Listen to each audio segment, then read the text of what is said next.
Or someone decided, hey, we can use those to animate a story, and it's just absolutely off. Quick little recap. Because I'm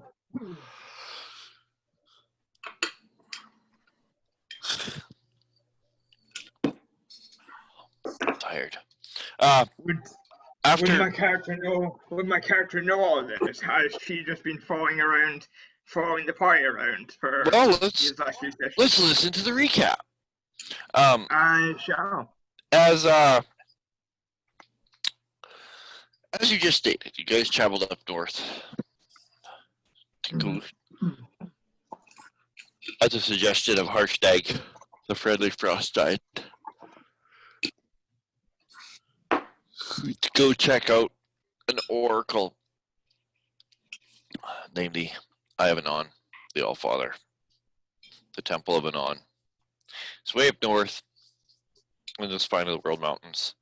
So you guys used teleportation circles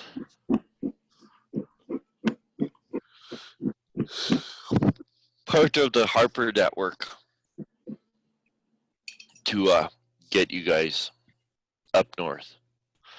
You guys ended up at a beer bar where you met Diana, the Goliath. You guys went out into the wilderness, into the spine of the world. With Harshnag, it was easy to find. He knew the location, if not much else about it. When you guys got to the entrance, you guys were met up with another Aarakocra. This time, green and blue, iridescent, tropical looking one, rather than one that is reminiscent of a snowy owl. You guys went into the temple, and well,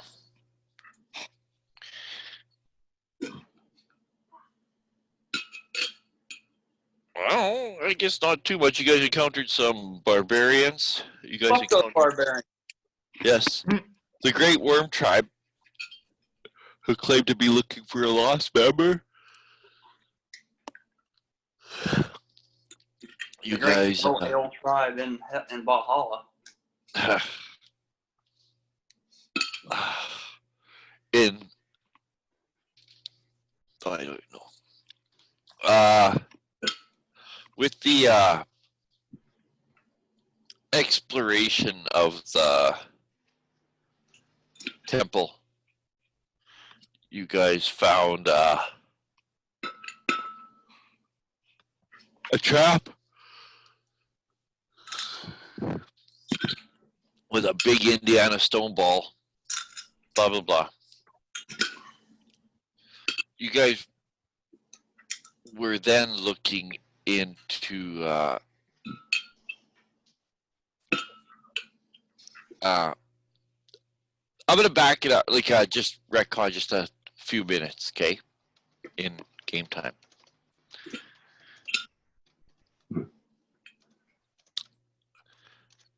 You guys had just opened the with Harshnag's aid, because they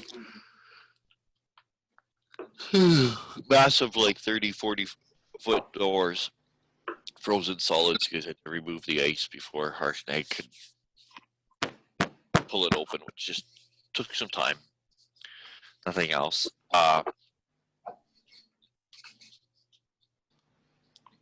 And he opens it up to a warm, which is unusual, because where you guys are all decked out in your winter furs. He opens the doors, and the room beyond appears to be warm, dry, and lit.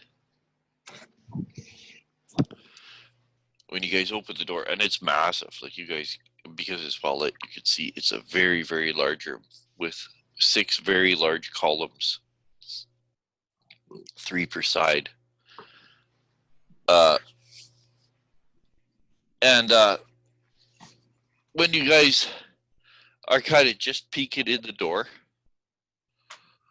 Are you there finally? You didn't have to bring it in here. I'm still yawning. Are you gonna have some? When you guys picture or open the door, The cork fell in. uh, And there's some in the wine.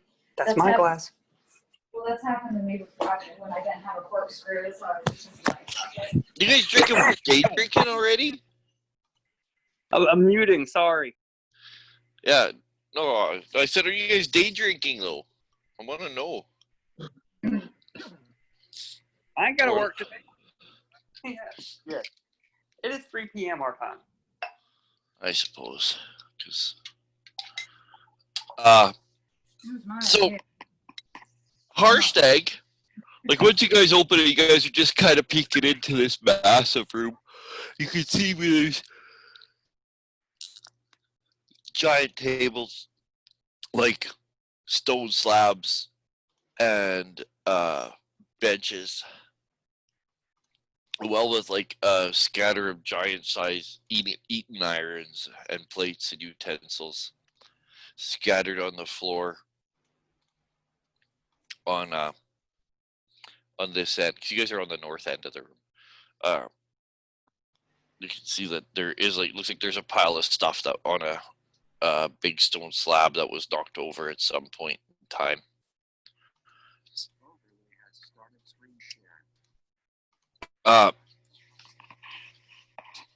You guys are all kind of peeking in. Some of you might be kind of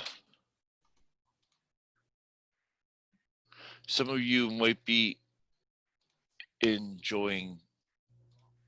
already enjoying the heat and the warmth and the dry, bright light that comes out of this room, feeling it on your face, melting the fur around the hood of your parkas.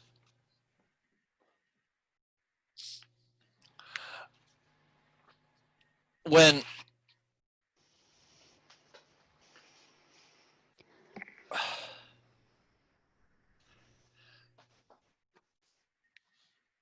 okay, Ryan, I'm not this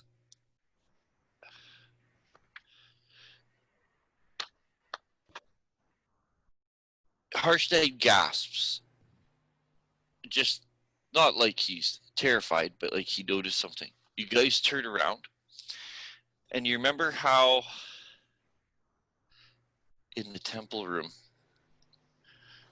which you guys had like lit in the sconces, but there was like the 80-foot high tall statue in the center with the 6 smaller statues kowtowing towards it.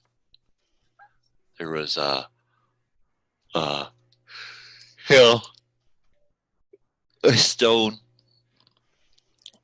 representation of a frost giant, a fire giant, a cloud giant.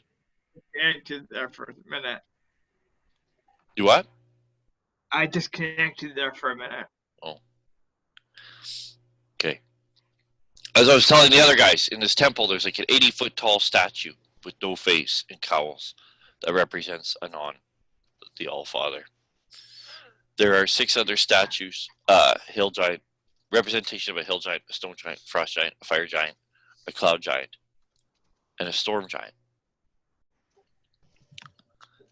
And at the base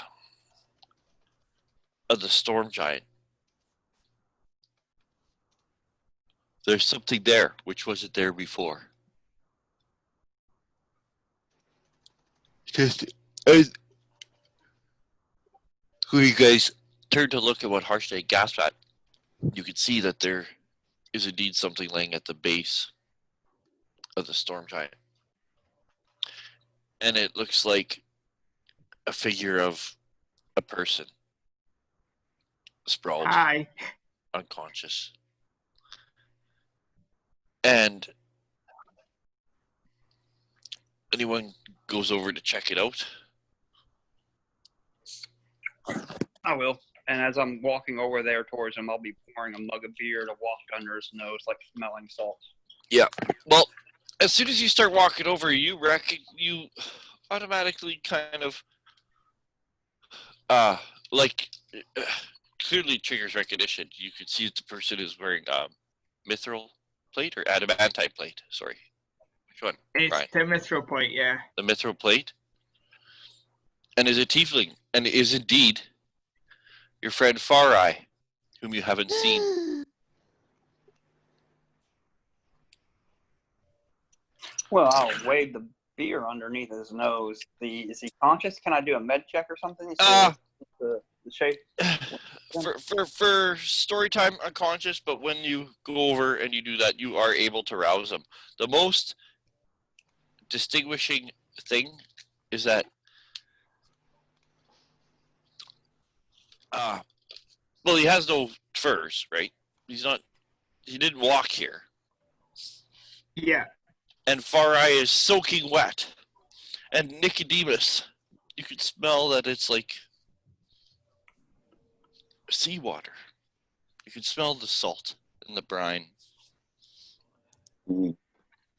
As Harshnag gas. As I kind of come to unconsciousness, I say, that smells like my old friend Nicodemus.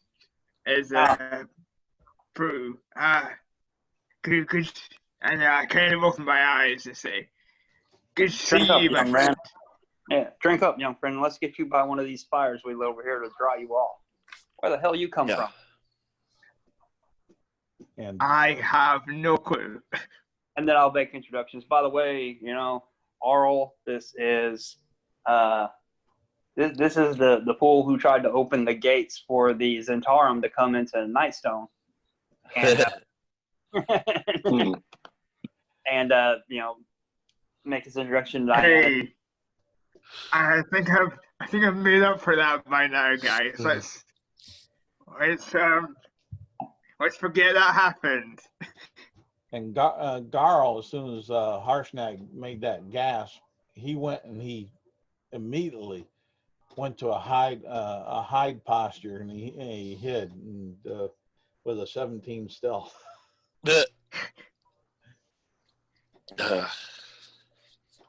Just FYI, my passive perception is that high. I can see you.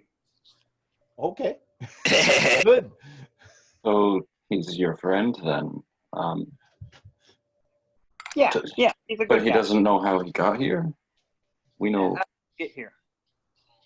Last we saw you, you were flying away on a special errand before we got to Everland.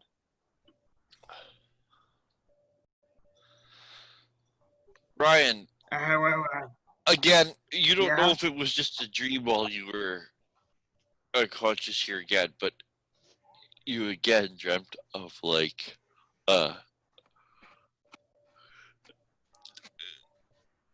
it was hard to differentiate if you were lost in it or you were part of it, but it was like a tumultuous sea with like it just seemed to be a storm raging at sea is what all you really remember, and you aren't sure if like you were trapped in, like you were lost in the storm or you were part of the storm. It's, you know how dreams are. You're losing it already as you're. Oh yeah, Ominous. I've been losing it for a while, but okay. I think I was a storm, and then I wasn't a storm, and now I'm here. I'm sorry, I'm not making sense at all, guys. Sounds ominous. Should we just keep going? Maybe I'll figure it out later. Yeah, we were on a quest Okay. of sorts to find an oracle, and we're just kind of looking around right now. Just kind of going through this We're on the temple. quest. Besides, Zafara said that we would be instrumental, and you were included in that we in ending this. So maybe at the turn of the tide, the great god Bacchus has brought you back here using that fouled salt water. I mean, you know, we need to purify it, so let's purify that salt water off you, and I'll pour the rest of the beer over him. Yeah, like you're wet anyways. You're finding it maybe chilly. It's not so cold because you guys did like those sconces, so you know the frost is disappearing from the room. I'll definitely lead him over to a fire. If you, or even like like as I said, the doors you just opened, there's like warm, dry air coming out of there. Yeah, throw them on in that room. Yeah, as long as you don't freeze, then it should be good. We can place them next to a fire and let them dry off Yep. first. For sure. Yep, Yeah, you can sounds take him good. to one of the sconces. Ryan, you're in this room. It's massive. Like I said, there's a central statue which is like 80 feet tall. I think the ceiling is 100 feet. There's 6 other statues proportionate to giants, which means that they're slightly larger than life size, right? And they are like reverently around the central statue. Each one of these statues holds a weapon. Like you know, the one that looks like a hill giant is holding a big stone club. The stone giant is holding like looks like a big hurling stone. And, you know, one has a sword, and the cloud giant has a spear, I think, or a trident, and the storm, or a spear, and the storm giant has a trident. All of them are holding a weapon, and the weapons are, other than the stone giant, are not made of the same material, right? Like the hill giant is holding like an actual massive bone club. They're all holding weapons except for the frost giant, whose hands seem to be empty.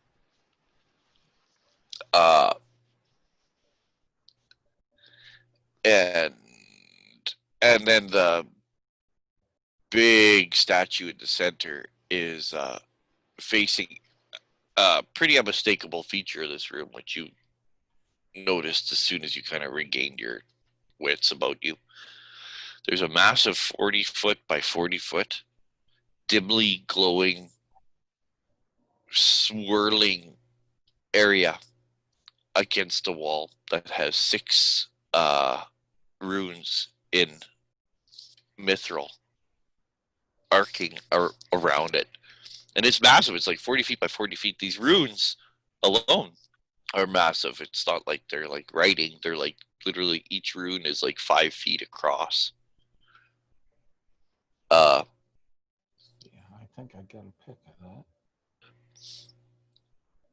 And there's 6 statues with currently 5 weapons. There's 6 runes around the one glowing 40-foot by 40-foot area. And your friends have, there's 3 sets of massive steel doors, or iron doors. One's opened, 2 are open, and or at least ajar. And there's one that a couple, you see Warvel and Gobbo milling about a door, and you can feel that there's a heat coming out of that door.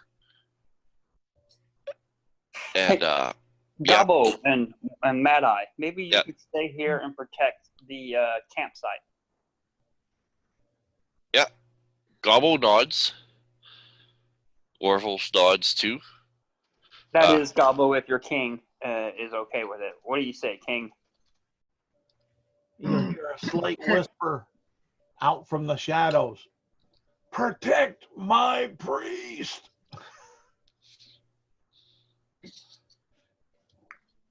And the best way to protect the priest is to protect the golden gulp yeast here is at the campsite. Let's see here. We'll get back to the other pick. I still want to take Harshnag with us, though. He's badass. There we are. Got us back to there. Okay, then. Yeah.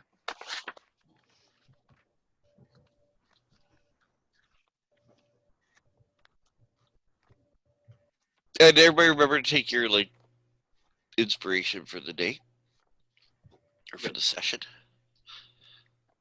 Yay, inspiration. Freebie. There ain't nothing free. There's a cost of life.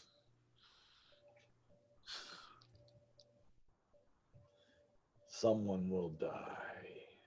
Hopefully it's not me.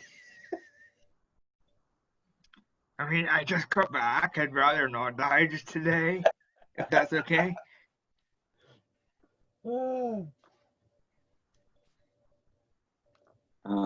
So sorry, what's your character's name, Ryan? My character's name is Farai. She is Farai. a Fiona tiefling, so she's kind of golden skinned tiefling. Oh, okay. So as we were just like hanging out while you're warming up by the fire and stuff and looking around, I would just ask you if you know anything about runes and symbols.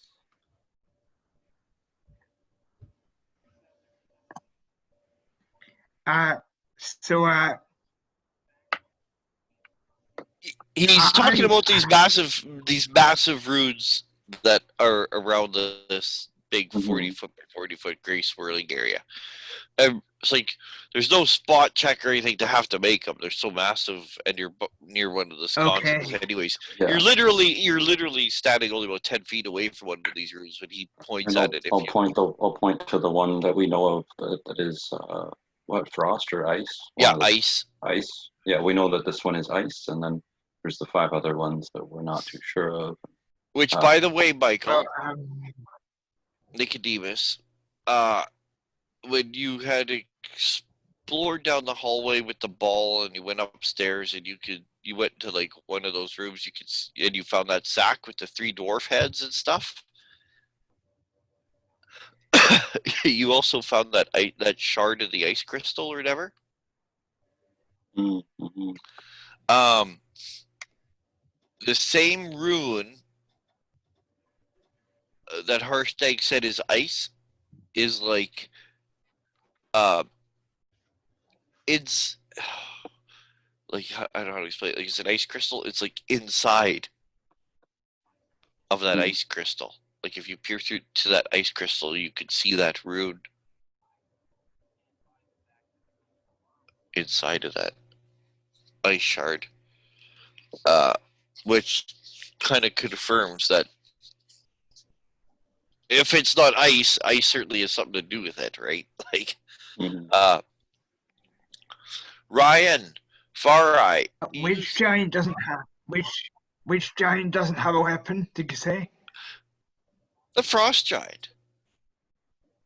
And that's what they have with them, is a frost giant. You know, Harshnag is a frost giant. You look. Roll me an Arcana. Do you have an Arcana? Maybe. Give me a sec. Oh, you're certainly more magical than me. Yeah, I think you're the only one with like Arcana skill or something. I do not.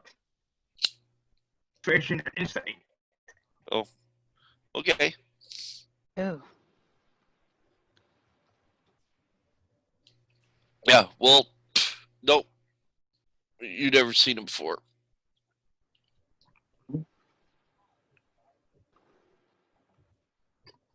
Well, I assume so has anyone tried these other doors? Can we get through them, or is there a puzzle in here that we have to solve to open them? One of the doors are the way they came into this room from Yeah. the main entrance.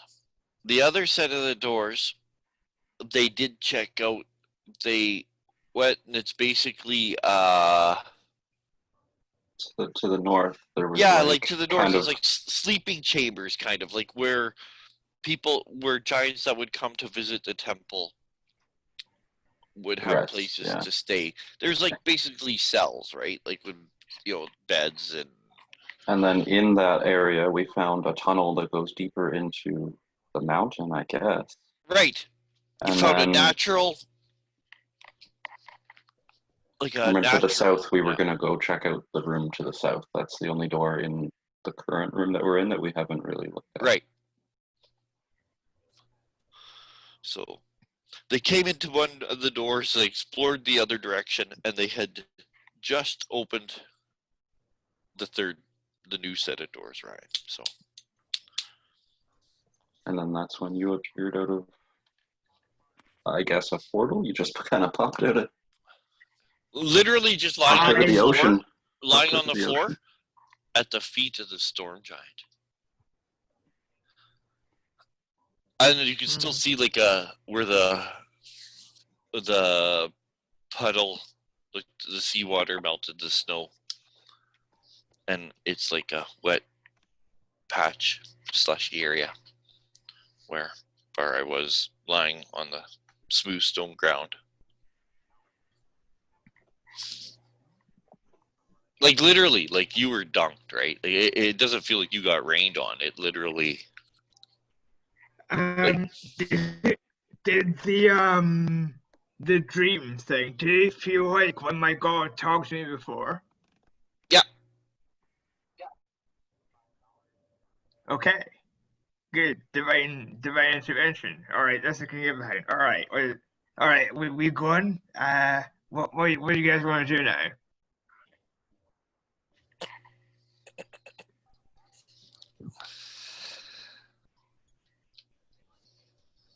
I'm gonna smoke pot while you guys talk about it. Well, the I'm options happy. are tunnels, spooky happy. tunnels to the north, or door to the south. Which from last game we do know what's in the door to the south. But that kind of got retconned a little bit. Yeah, I just wanted to. I didn't want to throw Far Eye into like that, and I didn't want to just ignore him till after. Don't worry about it. I'll do what I usually do. I'll be at the front with my shield and be tanking. Yeah, I'm down to go to the south. Tank cleric is best cleric. Shall we take a vote? North or south? Yeah, it's already nearly got me killed once, but that's my best bet, so we can do it.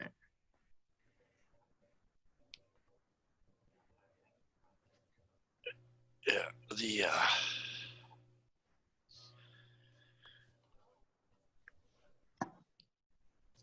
if nothing else, that room you guys just opened seems to be nice and warm inside. You could see that, like,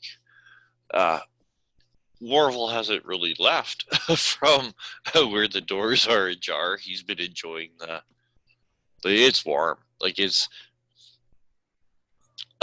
in fact, from that room ride, you could even hear, like, a low rumbling whistle coming from. Well, I'll approach it and go in very cautiously if anybody else wants to. Okay, Arl walks over there. Why don't we think about these things and do it in a more normal D&D setting, utilizing some of our skills and special abilities that I have not been doing for a while, but I really should have done. If Garl here, our most elusive sleuth, would like to go in first and search it out, I can touch him and bless him with Bacchus to be able to blind the vision of those looking for him, giving them beer goggles, so to speak, so they won't see him as well, aka give him advantage on stealth. And he can go check out, see what he sees, and come back and tell us. Therefore, we won't be walking around blindly as we have done into, rolling ball traps and angry barbarians who will never again drink ale in Valhalla. Well, as you're saying that, I'd be like kind of looking through the door that's ajar, and you know, not seeing anything with my You can eyes. see, I'd like- turn back and I'd just agree with you and be like, "If you got a plan, let's go for it." Seems clear to me so far, though. There's no So send immediate Carl in visual to do danger. recon, you say. Yeah, and Garl like, yeah, what are you talking about putting upon me from Bacchus there, priest?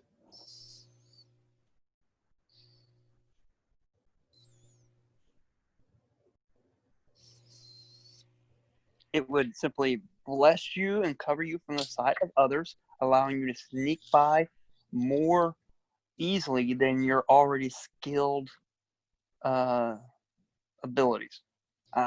Pretty much, I would touch you and you would have advantage for forever.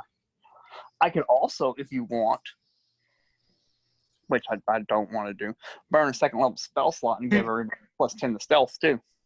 Well, I think simply advantage with your Well, stealth. if we're doing allow that, you we to may as see well all go at what that you point. see, Though. come back to us, and we can make a plan for dealing with whatever it is you see. okay. Gar will be receptive. He'll bolster his chest on up. He'll strike that Atlas pose there with his bow, looking manly, and he'll wink over at Silence and All 3.5 feet of him. yeah, 3 feet, not half. He'd like to be 3.5. Well, I gave you benefit of the doubt, but Someday he'll grow up to be 3.5. And he'll wink at her and he'll say, "Sing my songs of mighty deeds if I expire from this." And what he'll do is before going on in and before Nicodemus does it, he'll cast a spell on himself of non-detection. yeah. And Yeah. say what? I think Yeah. they just Sounds good. yeah. And then he'll stand there with his arms stretched out, bow in one hand, and arms out there. Do your best there, Nicodemus. I will sprinkle some beer over him, and you now have advantage on stealth until I do that to somebody else. You get the girl, you get the typical speck of frothy beer flicked in your face, which to this day no one is absolutely sure if it's necessary. But everyone goes along with it. Do not deny my powers. I mean, it's like everyone who gets a spell from me gets a very minor electric shock. Yeah, so it probably is necessary. But that's how I heal people. It's more like a defibrillator. It's like heal, and it's like I always keep people to heal them. So, but Garl will after that he'll move in for the first round. All he's going to do is he's going to move in to about here. I think. Oh, he can't do that. Those are 20-foot blocks. So yeah, he gets in about here, looking around on the screen. He comes in about 25 feet, and let's see what his stealth would be.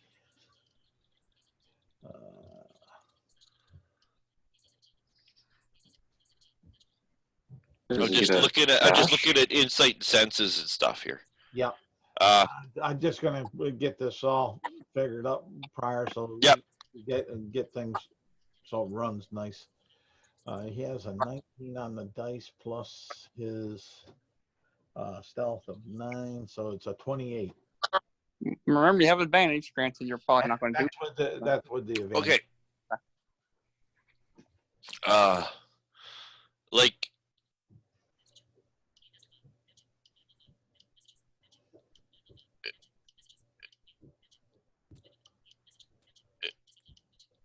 By the way, tomorrow's my birthday. Wow, happy Ooh, happy early birthday. That's cool. Happy non-birthday. Yeah. Oh, where are It we? will be come the dawning of the next day. Oh yeah. And then soon it'll be Canada Day. Well, I And then just 4th of July. well, that's what I said. So, like, it's fucking busy because it was Father's Day Yeah. till like And the solstice. and the solstice. Yeah. And because we're so far up north, I don't know how it works, but it's off a couple days. Like, although that's the solstice because that's when the sun at the equator. It's like up north. It takes a couple days, but right now the sun is coming up at like what is it, like 4:15, Wow. and that's like official sunrise. That's like official sunrise. The sun is up. Like it's like Yeah, it's light earlier. yeah, exactly. And like it's probably light about 3 a.m. or 3:30, but That's too early.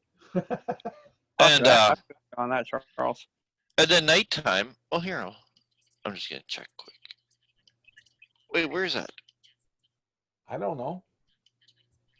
It's the I'm just honest. I'm like talking about whatever. My head's still frozen, man. Put it in From this room and sleeping. thaw it out. I'm still like, there it is. Okay, you can see that room, right? Yeah. You got the map out? Yeah. It's massive. It's 480 by 240 feet. Yeah. Those columns alone are 20 feet in diameter. Yeah. This room is warm, and I mean warm. You guys all kind of come near the door. It's nice. And in fact, because like the warm air is kind of causing a little bit of a breeze, right? Because the higher pressure. It's like far eye. That feels nice. The hot, warm, dry air. And when you guys peek in, you can see this room is lit because in the center, there's like basically a 40-foot wide blowtorch where that whistling rumble comes. It just, and literally 40 feet across. So it's just this column. Can Garl see over this table? No, you can see under it. When you walk in, Garl, yeah, the first main landmark is that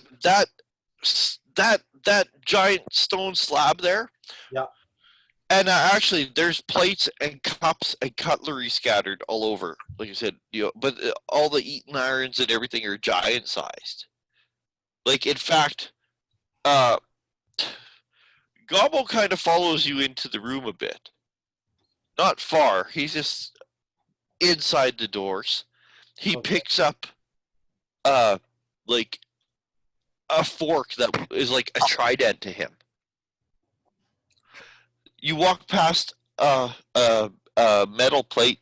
You assume it's copper because of the patina on it, and it's dented because it looks like that this slab you walk by, it's 9 feet tall. It looks like that a bunch of stuff slid off of this slab and this plate is dented. The plate is the size of a shield. Can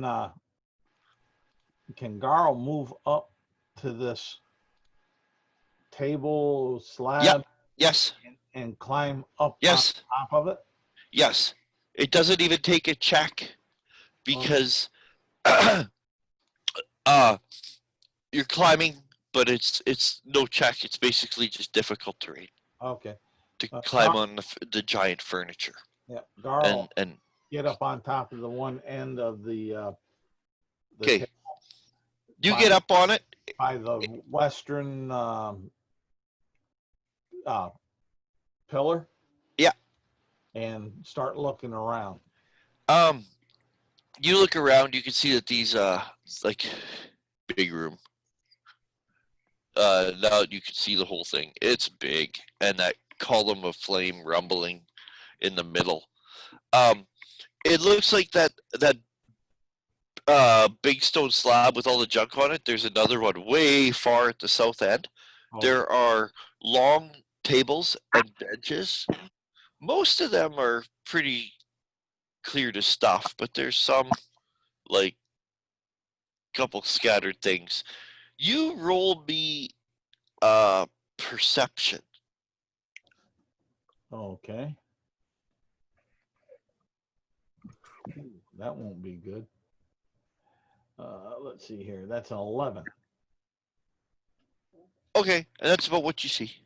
Okay. Garl. It looks like a massive feast hall. Okay. And it looks like it has gotten some use throughout the years. Not like super recently, maybe like maybe from last season, like Okay. a year ago. You could see, Garl climb on back down and go back out over to the door. Oh, and there's a big alcove on, what is it, the west side or the Sorry, I've east been a side? bit distracted. That's okay. Do you want me to make a stealth check climbing down and going back? You can. Okay. Let's see here. I do that on advantage right there, Mikey. Okay. Why is this not?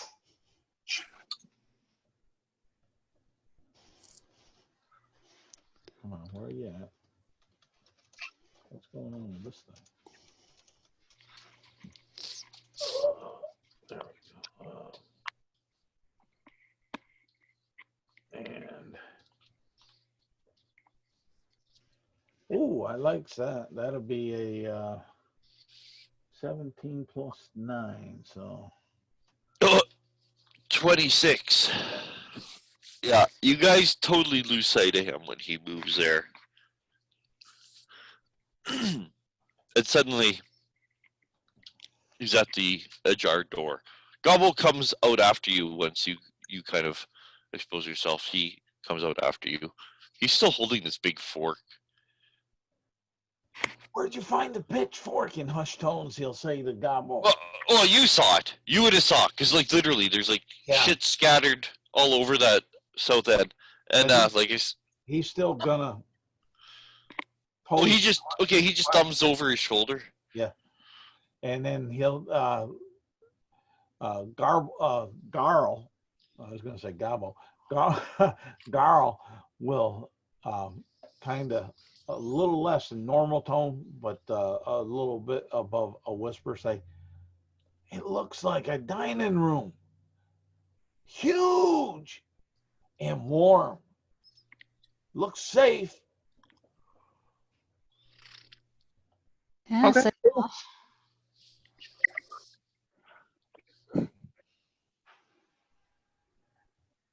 So Garl kind of step in after that. He'll step in about 20 feet and take up a position looking around at his 3-foot high level around the room, at the debris on the floor, and plates the size of shields.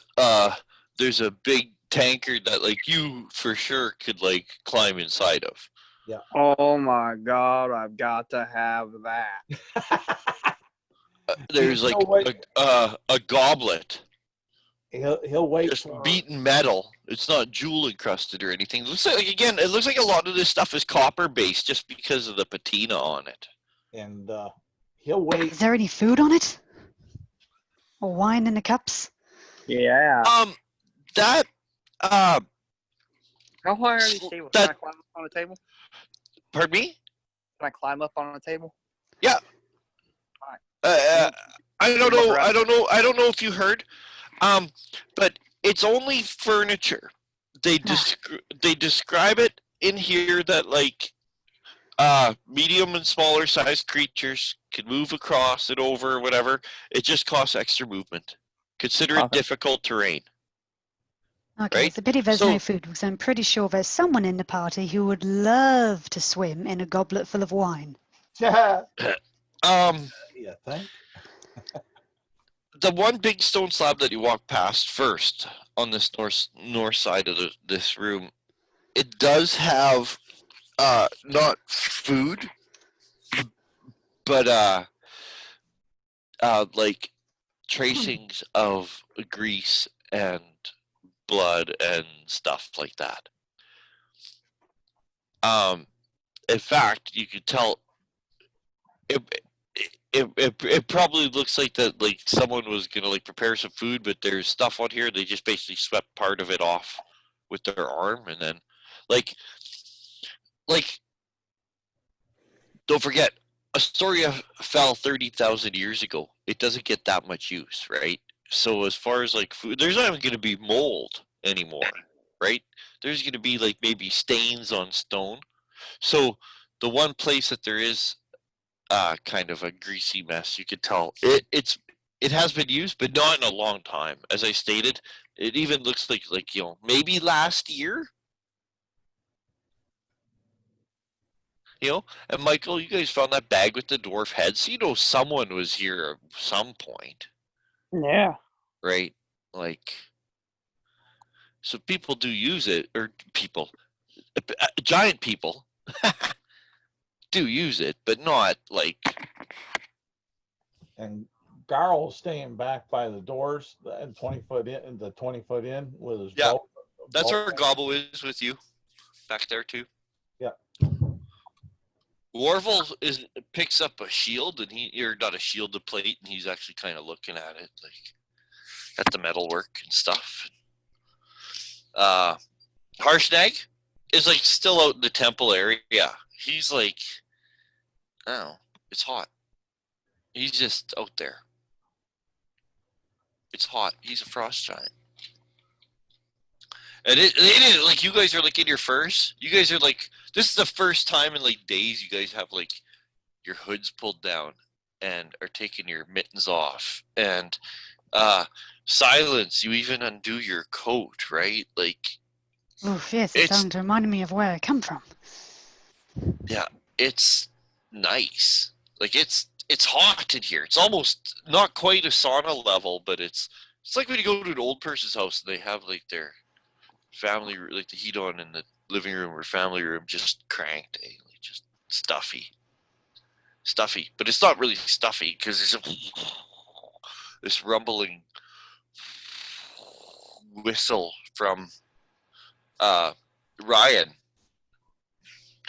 You might be a storm priest, but you're a tiefling. You notice the fire. It's 40-foot basin just right into the floor where these flames are just erupting. They're like a column. Like, in fact, it's got to be some magic to it as well. Because it looks like the... Okay, pause. I'm going to meta a little bit. It fucking really pisses my brain off when they do that. Because they're like trying to give you a scientific explanation that there's kind of holes coming through the ground. It's porous and natural gas is escaping from the mountain and it's on fire, and that's what heats and lights and they could use to cook, right? Now me is thinking like, okay, well, why is there air then? Like the oxygen should have been burnt out of there, like, Yeah. like if you got a blow like a giant 40-foot wide column of natural gas burning, pillar of gas burning, that's not sucking. All oxygen up in a small room. Well, Yeah. I mean, but- it's even only a 400, like, still. Yeah. Like, this is like a 40-foot wide column of fucking burning natural gas. It should be just a blue howling. Like, think of like when a fucking, like a gas, like a well catches on fire. Right? It's not like this pleasant. Like, the whole complex should be whistling. It should be just sucking air in from the outside. Right? Should be a Magic. fucking wind in here. You know? Right, So you just- exactly. It should be impossible to even walk because this thing should be sucking so much. And then where's all the carbon dioxide venting to? It's magic. Well, Magic. that's what I just said. Pisses me off, but it's magic. So Yeah, magic. It explains everything. I know. It explains Santa Claus. a minor portal to the elemental plane of fire. A one way. Like it allows fire to come out and that's all. Boom. Done. Maybe as a one to the elemental plane of air. Okay. So it's getting a source of air and it could just vent the gas back.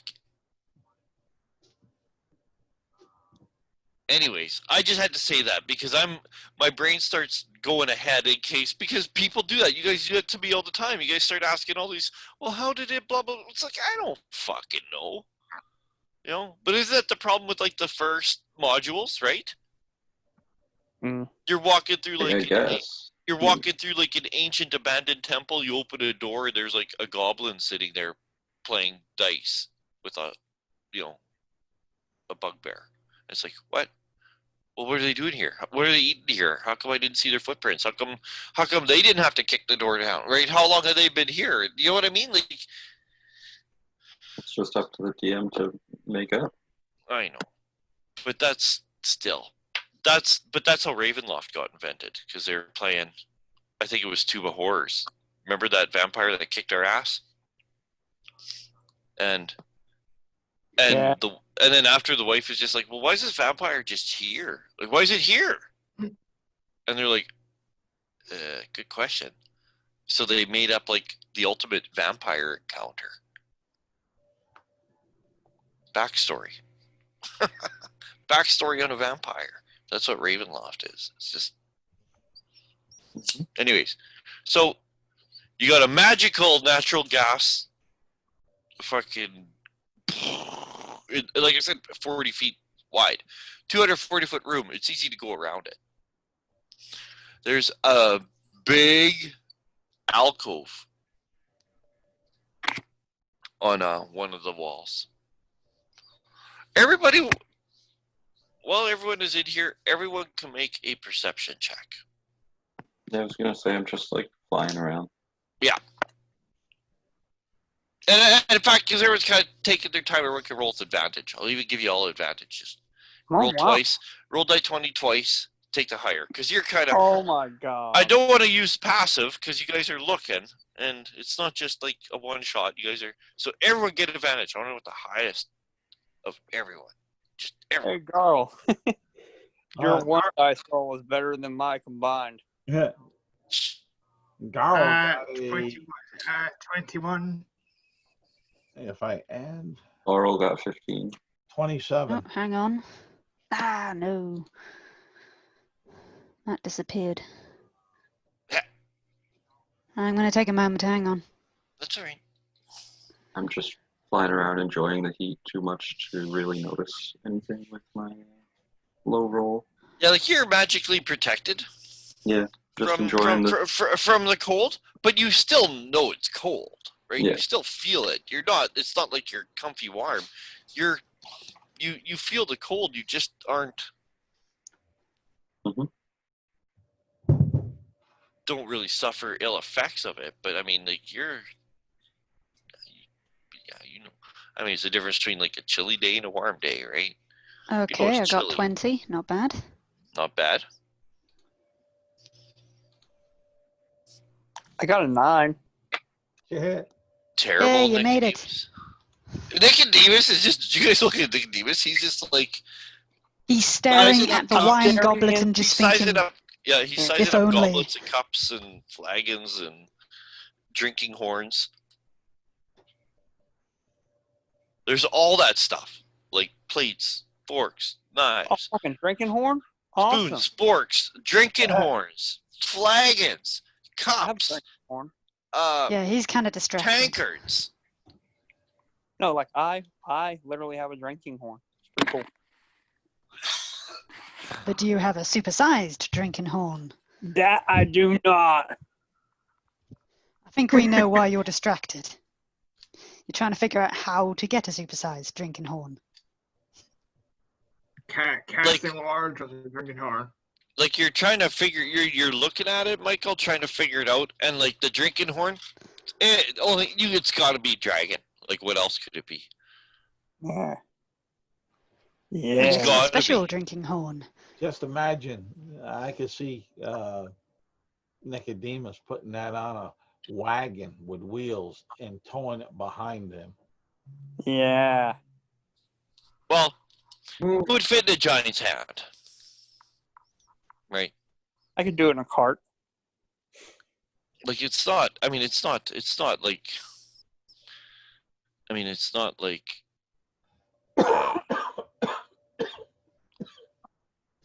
It's a giant size. So I mean, like if the giant is like 25 feet tall, right? It's gonna be like 4 or 5 feet long. Yeah. I could do it in a cart. Even 3 feet long. Some of them. A wagon pulling You it know? there. Oh man. Now it'd be easy to. I mean, you could carry it, right? It's just a. But it's probably about the same size as Garl. Hey, that's my RV. Yep. Who else rolled what? What did Garl roll on his 27. advantage? 27. And Farai? I got 21. You got 21.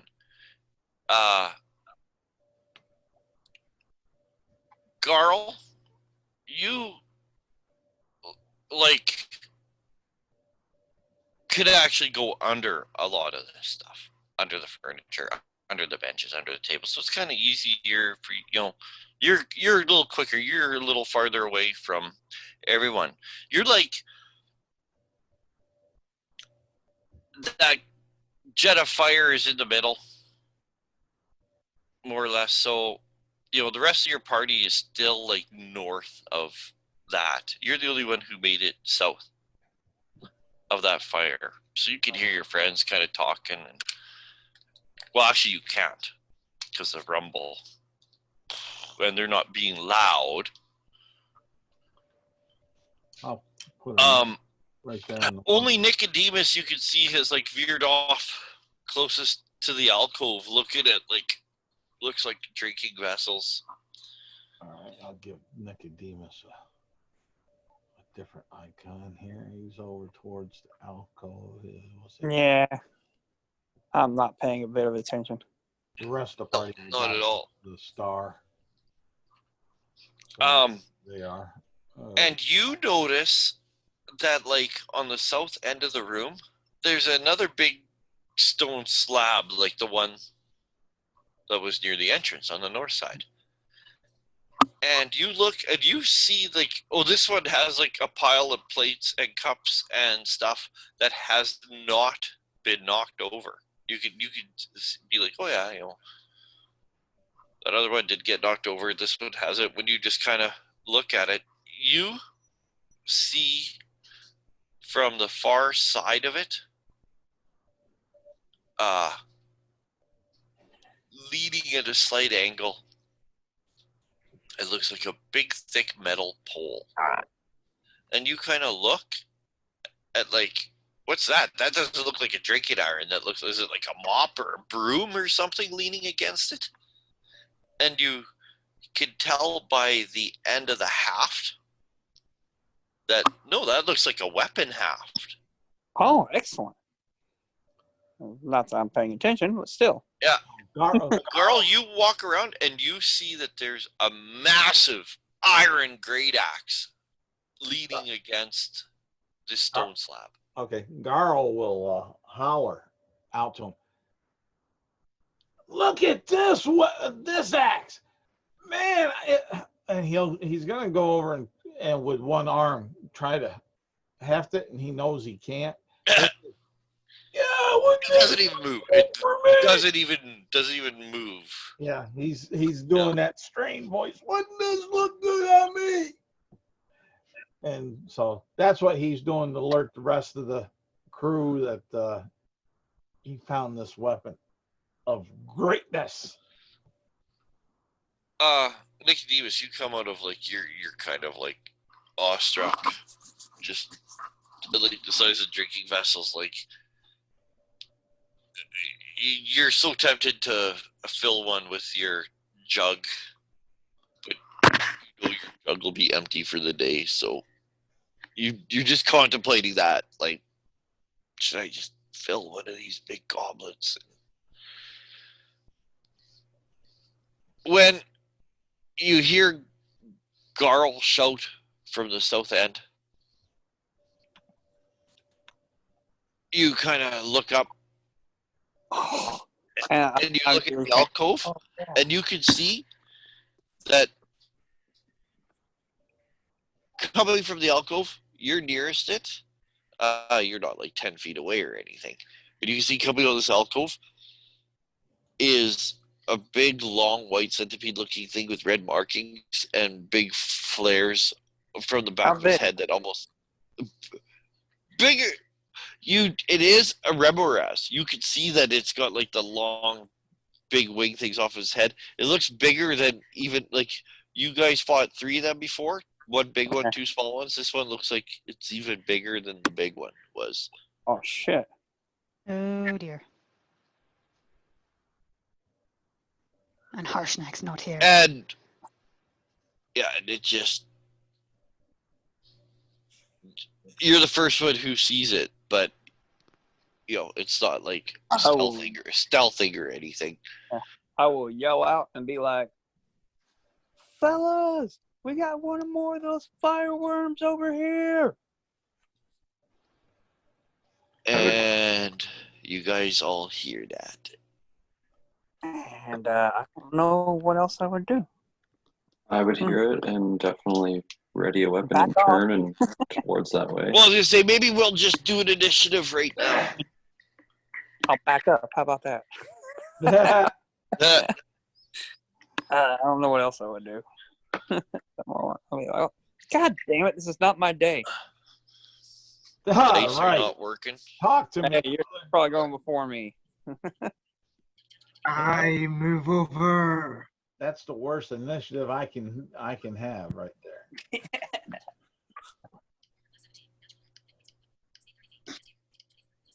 Well, I think it's better than a 3. Oral Well, roll at a least I got a 9. 20. Okay, Arl got a 20. Garl, what's yours? Because you're always higher. 6. Oh, wow. Okay, and what did Farai get? 3. And Nicodemus? Maybe I shouldn't be the tank because I move so slow I can't get in front and take the hits. What did Silence get? I got 9. Okay. And Nicodemus? I know he rolled a 4, but I don't know what modifiers. He'll probably go after you.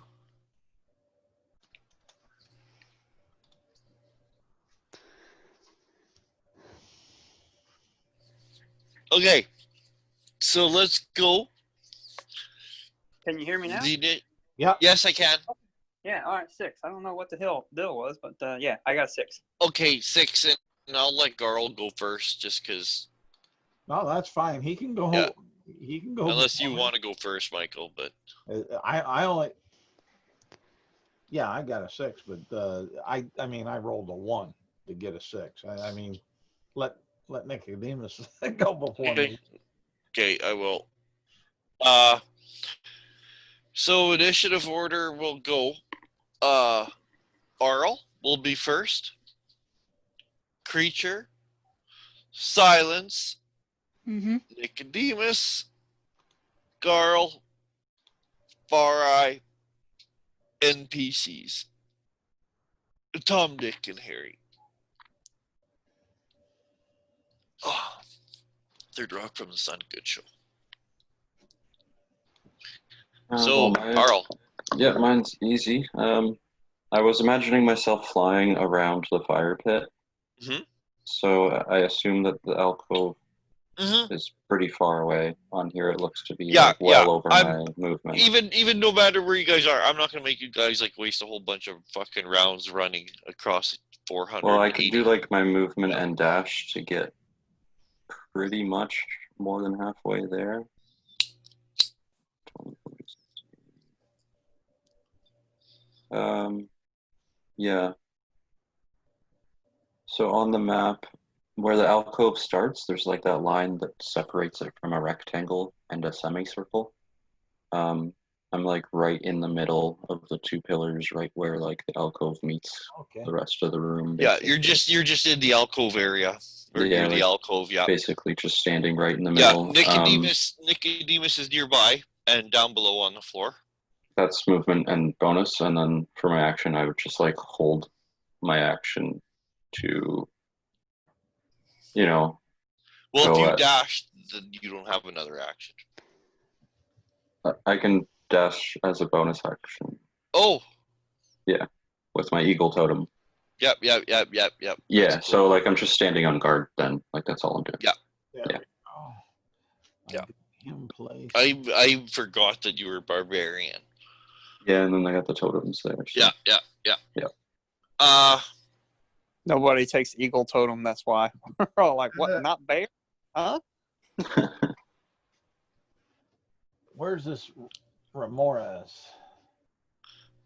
It was in the alcove. Okay, I'll It's gonna actually, because it's its scope, we'll just put it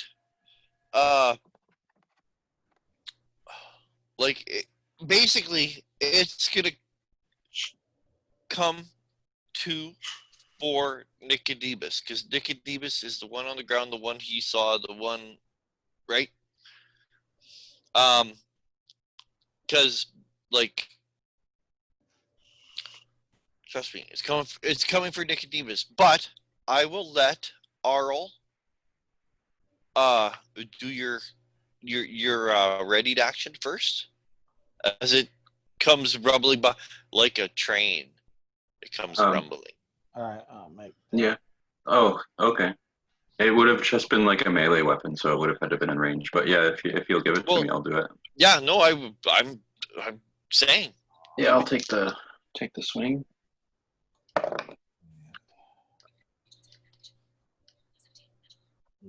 15 to hit. You smash at it.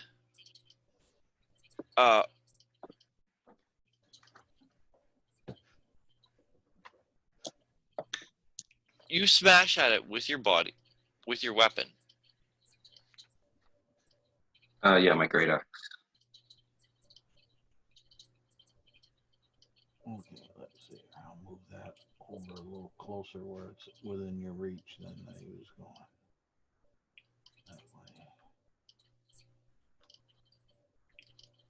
That way. And you smash it with your axe. Like you gave it quite a good blow, and it bounces right off of its like armored body harmlessly. And you were flying around like that fire jet in the middle, and you were like, oh, that's pretty hot and stuff like that. But when you get close enough to hit this thing, it's like a forge, and you take 11 points of fire damage. Oh, just from the heat of its body. Oh no. Okay. As a reaction, can I just yell out that like this thing's hot? And like I said, it has you can. And it's Okay. like I said, it's got like they almost look like wings. You can coming flirt with it later. I meant like temperature wise.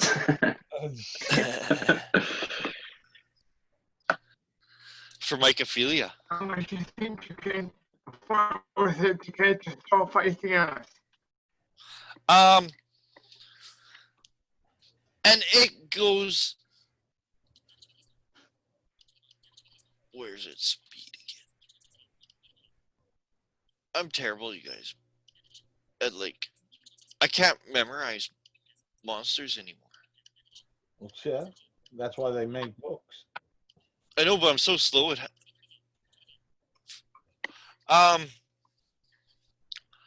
Nicodemus, because it's quite a ways.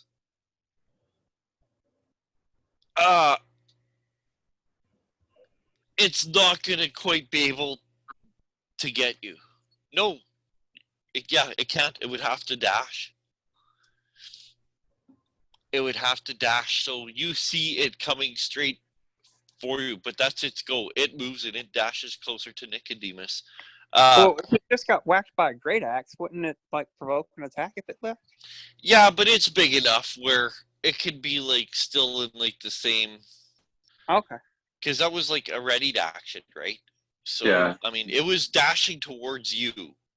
I basically already did a by. So opportunity attack. What's its movement there, Roland? 30 feet, dashes 60. 30, okay. But don't worry about it. 'Cause like I said, I don't want to take rounds and rounds and rounds for everybody to get into. No. I just want to position. put it in the Yeah. general area where it would be, where I got It'll be like within 30 feet of Nicodemus. Oh, okay. Is where it'll be. Oh, right there, we'll say. Like That works. and because it's huge. Yep. And it's long. Huge. Yeah, I got it marked on the map as 20 foot long.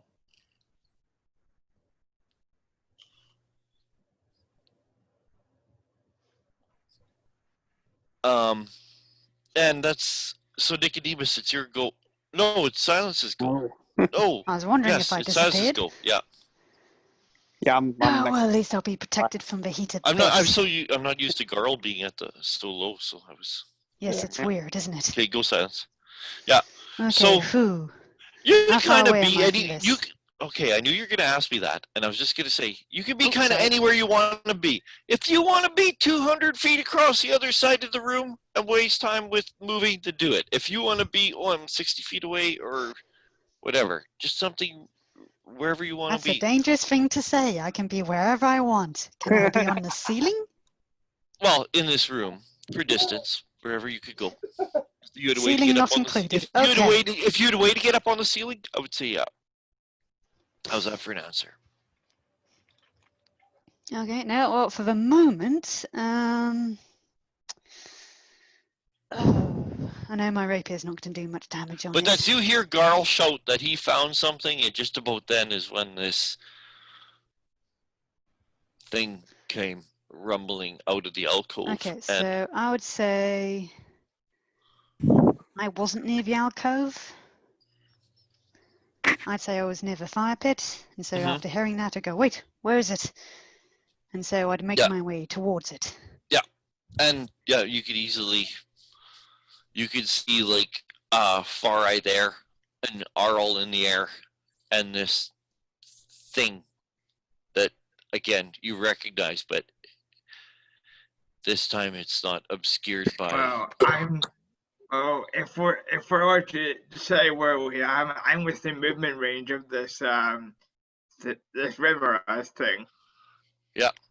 Okay, then let me get, I'll get a representation for you. You know, we'll have you good to go. Lightning, that's a, we'll give it a funny blue. Yeah, and within movement range, we will have you kind of behind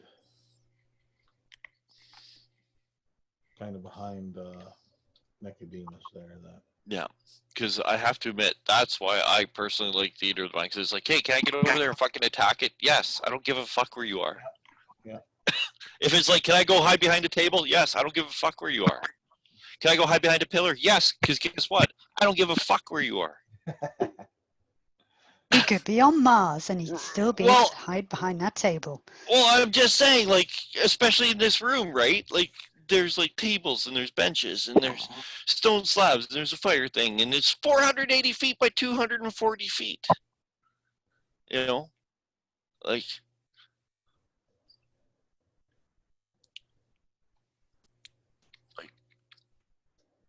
I rolled a perception to kind of see who's paying attention, who's not paying attention. Yeah. Nicodemus was certainly the one not paying attention. But there we go. And and because of that, I know Nicodemus was within 60 feet of it. I know that. Right? Isn't that logical? I mean, it's just a fucking game, right? Like, Yeah, it is. I'm not moving chess pieces. I Yeah. hate that. That just drives me mad because my brain can't track can- all that stuff, right? How Yeah. could I track you're at this foot, you're at this foot? We you're can at- argue distance when we're doing a tabletop. Right. It is a And even then, do you know what, Silence? I've been playing since 1986. The only time we ever really use figures is like put our marching order. Ah. That's honest to God, and that's almost never. But if we do use figs, that's why it's like, okay, what's your marching order? And then there you go. That's how we're moving through the bush. This is how we're moving through the dungeon. That's kind of it. We don't. All right. Like, you remember combat in second edition? No. You just went, right? Like, you still had your number of attacks and that you could only do a spell, but you just went. Like, you didn't.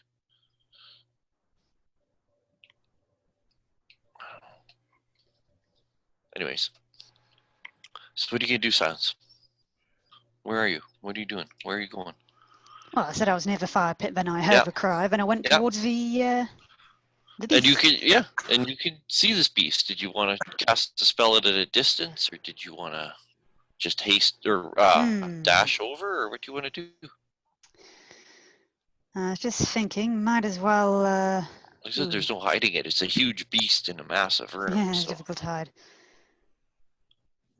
Wonder if I should. It's not really something I could save up for sometime special. But would it only affect it or everyone? What? Well, right now you only have 2 companions that are right in the immediate vicinity of that creature. One of them is in melee, and the other one. Yeah, a particular spell I'm thinking will of might really hinder their melee. And the creature is like huge. So yeah, it's like 20 feet long, at least.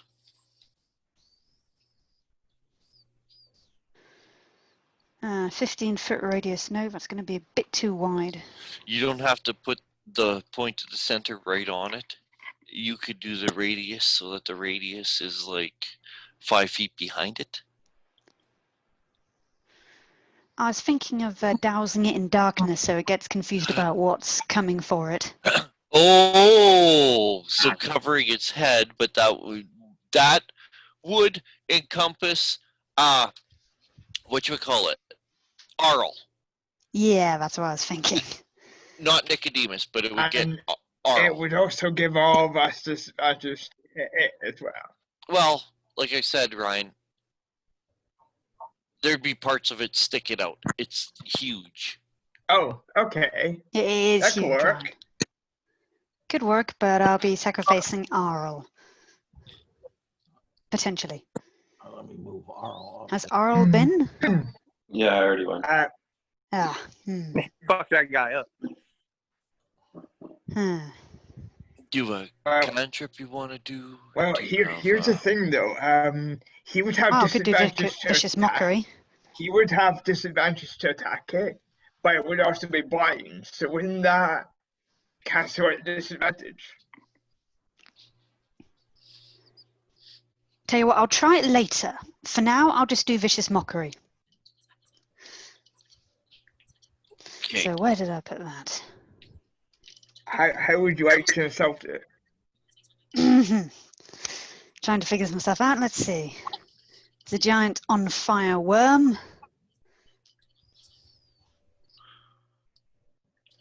What are you doing here, you discount dragon? Trying to ask if you can become something better?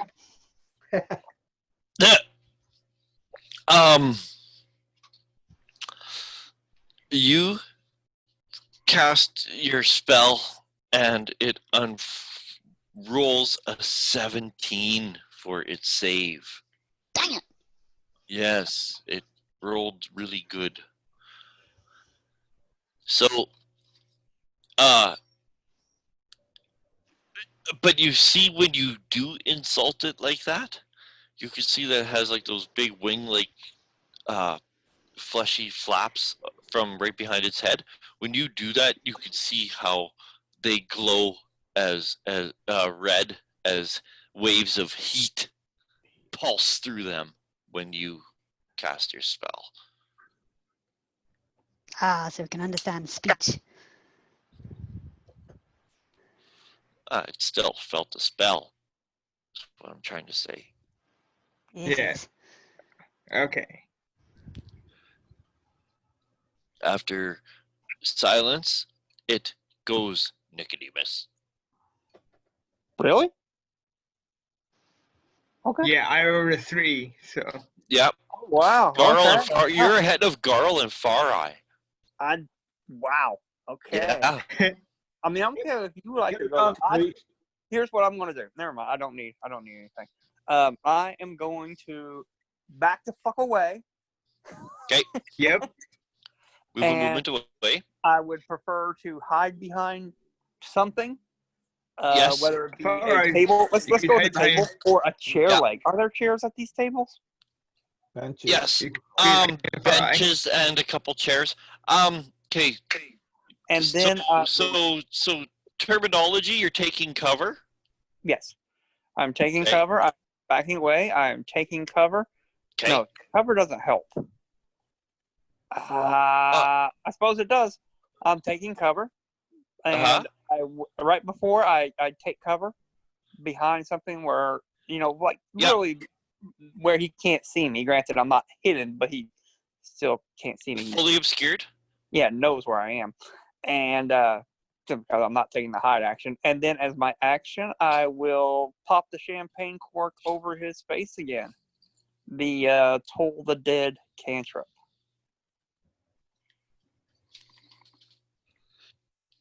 That's what, a wisdom or con? That is a wisdom saving throw.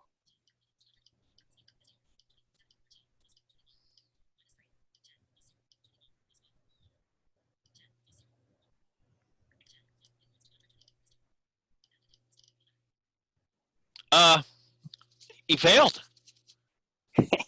And is he injured? He is not. Oh, he's not? Nope. Oh. He will be now.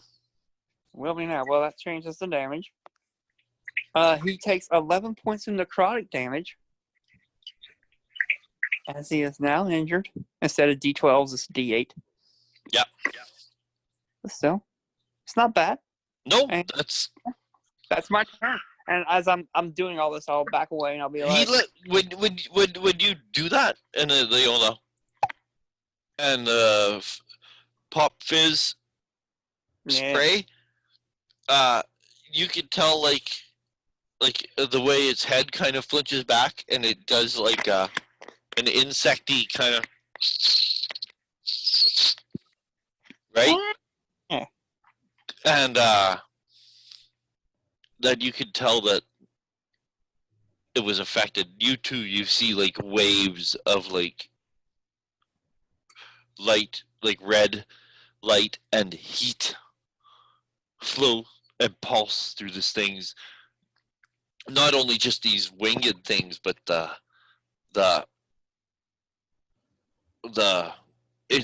length of its body too, especially down its back. It has like these pattern. Okay. After Nicodemus, it goes Garl. Garl will go ahead and to get a better view, since it's next to the southern slab, they'll climb up on that for his move action. Yep. And then he'll take 2 shots at this thing with his bow, and he'll take the -5 on his to hit for a sharpshooter. Yep. And he'll have Huh, how about that? Some 7 and 7. some people get 2 attacks at level 5. I don't. Well, I only got, since it's the first attack in combat form, he gets that because of the Gloomstalker. But I don't think 7 hits this thing. No, So he missed on you both. you actually can see your arrows flame up before they even strike it. Okay. And then with his bonus action, he'll hide. Okay. And let me take that out, roll the stealth on that. Oh, I got advantage on stealth still, I think. So that will be a 22 for hiding.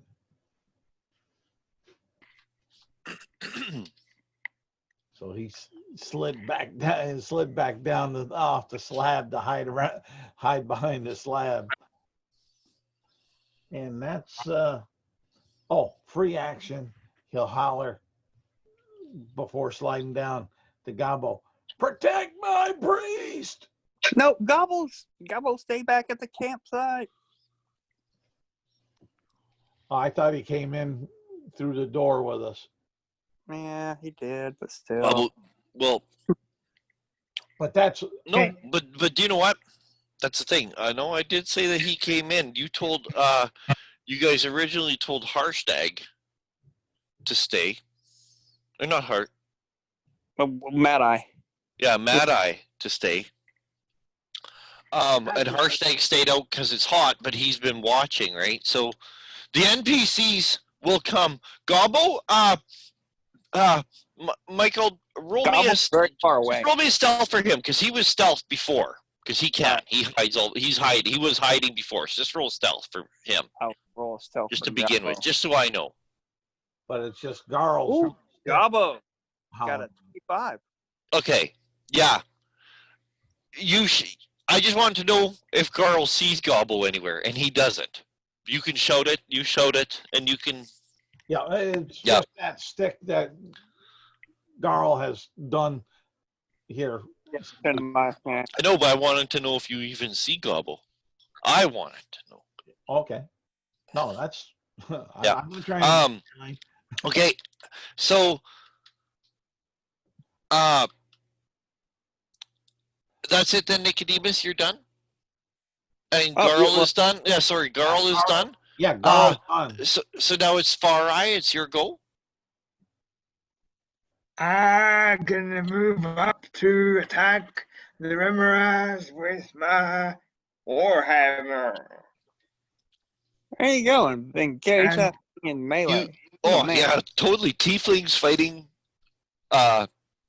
Remoras. That's what it's all about.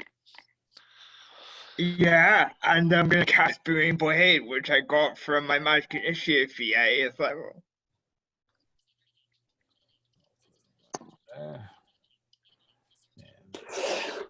Here we go. I'm in the city tonight. And I'm going to roll that for 20. So 27. A 27? Is that what you said? Oh yeah, I've got a natural 20. Oh, well, critical hit. So double damage dice, right? Well, yeah, just a critical hit. Roll your dice twice. Yep.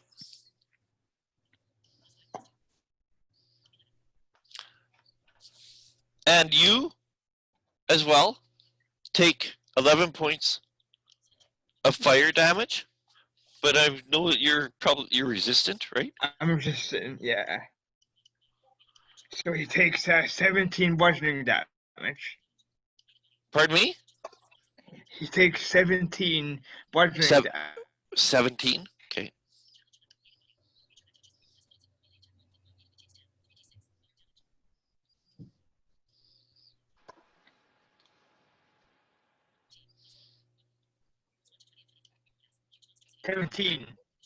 Bludgeoning, and it takes 28 thunder damage. I didn't hear the second half. 17 bludgeoning and what? 28 thunder. Wow. So it's 45.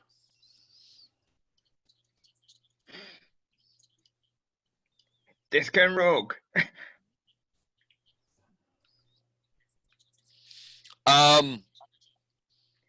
Where you smash it, that's actually you smash it, like you hit its armor scales, and they actually crack and cave in a little bit, and you get spattered with hot goo from inside, and that's what burns you. I'll say. Okay. The spattering of hot. Cause you're a tiefling, right? It's hot. So I take 6 fire damage. You said, right? 5. 5. Because it's 11 points, and you're resistant. One of the main 3 rules of D&D is always round down, unless otherwise specified. But always round down. If you ever need to remember that, remember the rule.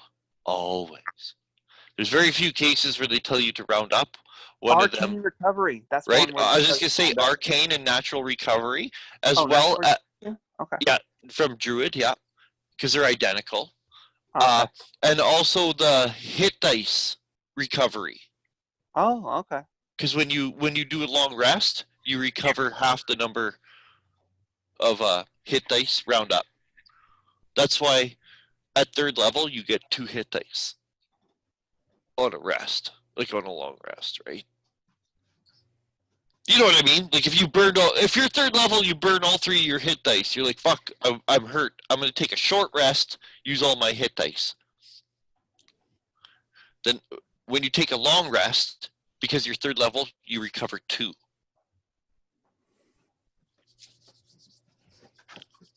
There's a few instances in the game, but anyways, always have. So yeah, you take 5 fire damage from hitting it. You hit it like I can live with 5. I can live with 5 fire damage to deal 45. Are you done? Yeah. Anything else you would like to do? The third. Okay, back up to the top. Okay, what? That's me, I think. Okay, I don't think there's up to the top right now. Now, oh sorry, not Arl. What am I doing? I gotta do my NPCs. Your NPCs, Michael, I will let Gobble take an arrow shot. Okay. Because he out of somewhere. Will he have been? Yeah, I'm assuming that stealth roll would make him hidden. Yeah. So Sure. Yeah. Absolutely. And roll it. Oh, fucking 20, Gobbo. There you Gobbo go. With a critical hit. Pow! And he takes 10 points of piercing damage from Gobbo's arrow. Gobbo with the crit. Aha! I got you right in my eye. And then Gobbo will attempt to duck behind something for cover and hide again as a bonus action, and do so very badly. Very, very, very badly. Everybody sees it. It's a total of an 8. I mean, you have to be one blind motherfucker to not. Yeah, but anyways, he's just like, because like I said, there's like giant sized, massive stone tables and stone benches and stuff like that, right? So he's just under one of the tables and benches, so that like, you know, because it's huge. So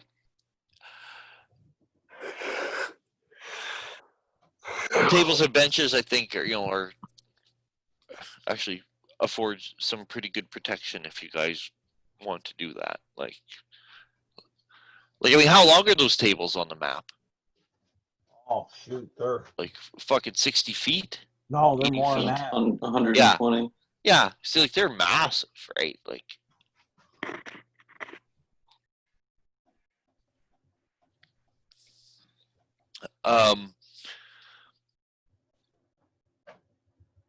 You hear Harshnag, I'm coming!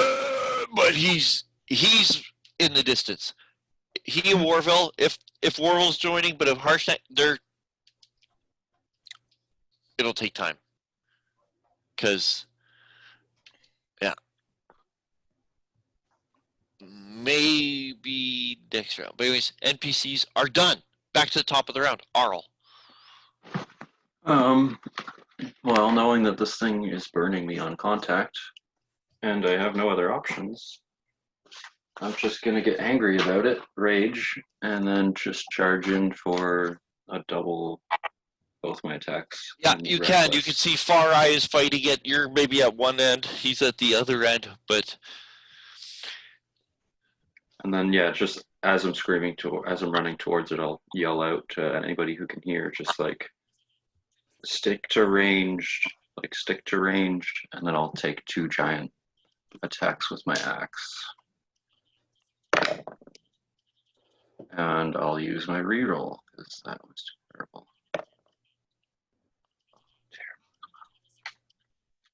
So the first one misses. And then I'll use my second attack. 24 to hit. that hits. So the second one will do 9 points of damage. Okay. You gain. This thing is so hot. When you chop into it, you get spattered. You take 11 points of fire damage. Saw that coming. Yeah, and then that's my. I guess I can try to use my bonus action and dash away from it. Yeah, I'll try to do that. I'll try to like dash away a little bit, get out of its. May provoke. Yeah, I'm gonna take the risk. But hold on, because I am raging, I believe it gets disadvantage on the opportunity attack. Yeah, it does.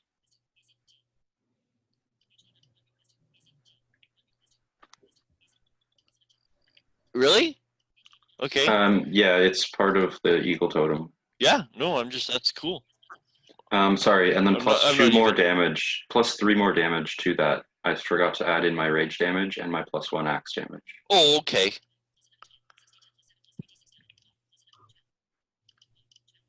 So So it yeah, gets disadvantage? yes, and then I'll try to get away a movement. What's your armor class? Really low. It is 15. This thing turns his head and misses you. I rolled a 12 for my lowest. So close. I'll take it. Yeah. And then yeah, I'll be like fly. Yeah, I'll be like up, kind of above the table there to the left of it. I think he has disadvantage anyway because he's blind right now. Oh yeah, maybe, I don't know. He's not blind. He's got darkness in his head. No, he doesn't. doesn't. Oh no, she didn't do the Oh. darkness. Yeah, she did All right. the laughter. Ah, Or yes, the later. vicious mockery. Yeah. Yeah, you. I'm pretty sure these Ryan things grasped have onto a better different anyway. reality. See, your character is still grasping onto different realities right now. Eh? Yeah, I was just in a god realm. Okay, I was in a different reality. I can't. We'll get there. We'll get there. The dark, tumultuous sea. That's all you remember. That's all you remember. But you were the sea. You were in the sea. You don't know if you were a victim or you were the sea itself. Hard to tell. Anyways, so you can get away because you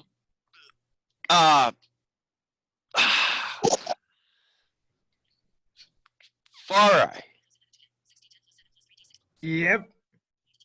You're in the sea. Yep. Why am I in the sea? Where am I? No. You're in melee combat. What's your armor class? 20. This thing, it takes a snap, at Arl as he flies away, so the front of his body kind of lifts up, and it comes down with its mandibles wide open, coming down at you, and it Oh dear. strikes you for 23 for an attack. It hits you on that attack.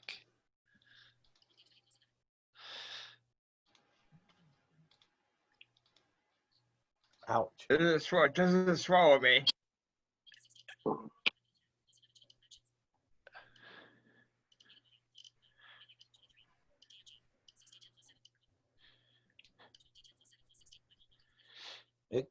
It could, since it's huge. You're two size classes smaller. Wow.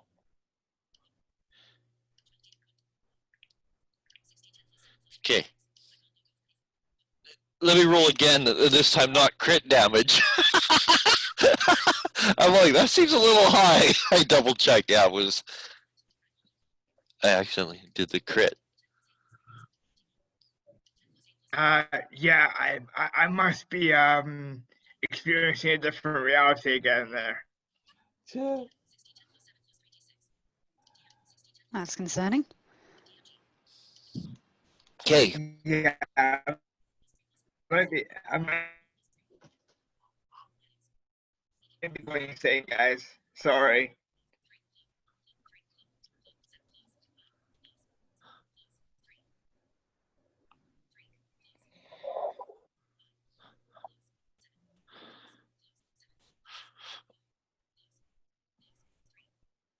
Um, 51. Oh, here, let me do it this way. 39 points of bludgeoning damage and 12 points of fire damage. I gotta go to the washroom, you guys. I'll be right back. You good? 39 bludgeoning, or 39 bite damage. It's not bludgeoning, it might be slashing, but 12 fire. Total of 51. Ouch. So for you, I guess 45. But I'm gonna go to the washroom. Hold on, I'm Okay. dancing. I am still up, but only just. Okay, could you roll yourself out of the way? Oh, and I use my reaction, so the worm takes 2d8 lightning damage. Okay, Oh, we'll sure. tell the D&D, we'll tell the Dungeon Master when he comes back. He gets to save for half too. But To be fair, I did do 45 damage to him, so it's Fair's fair. fair game. Who said it's supposed to be fair? He just did 45 to me, so fair game.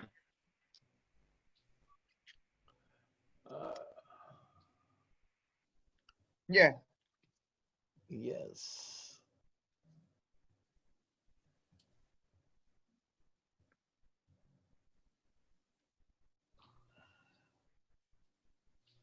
Actually, I think I'm going to do lightning damage this time. yeah, might as well. Okay. Because when I do lightning damage to a large or smaller creature, which I assume this is large and not huge. It is large, man, it is large. Is it huge though? Because if it's huge, Thunder Strike doesn't work at that. It's huge. Essentially at 6th level ability, when I do lightning damage to someone, they get pushed 10 feet away. So if I can do that, I'll just push him away, and then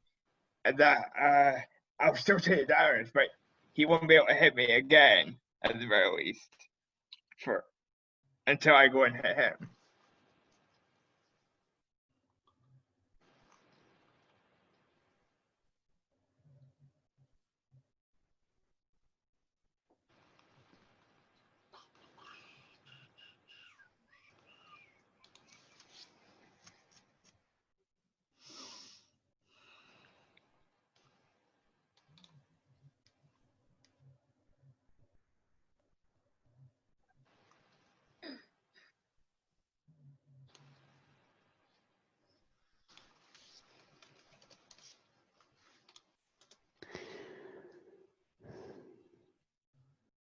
Yes, indeed. A mighty battle. Song It will. for our herald.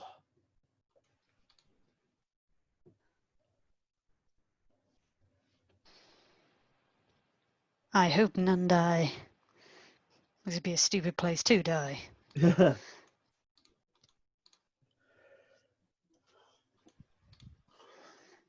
Just as we're about to get answers, we die. Terrible, terrible thing. All right. So we found the axe, right? That's important. I bet if we put the I'm on 9 HP. Out of 54. you'll be okay. Yeah, roll out of the way. No, Sure, I can take him. Yeah, you can take him. Okay. Hang in there, buddy. Zap him real good. Hang in there, buddy. You got this. Are you back, Roland? You don't necessarily want to roll out of the way being that close because it'll get an attack of opportunity. Well, that's why I want to ask about Thunderous. What's it called? Booming Blade. Thunderous Strike, because so I want to use my reaction rolling, so I want the Remor House to make a dexterity saving throw. What kind of save? Dex save.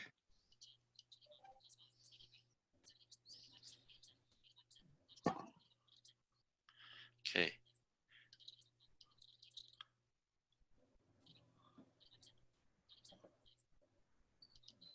I'm sorry I'm so slow, you guys, but No, that's fuck. all right. But Ryan, didn't you say if it was huge, it wouldn't affect?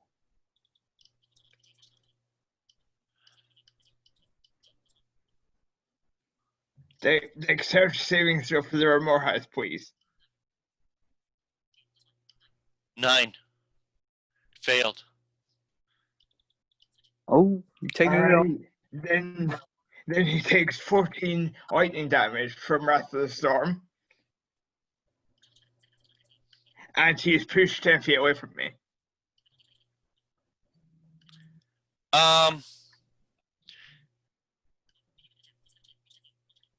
If he's large or smaller. I didn't know it pushed him away.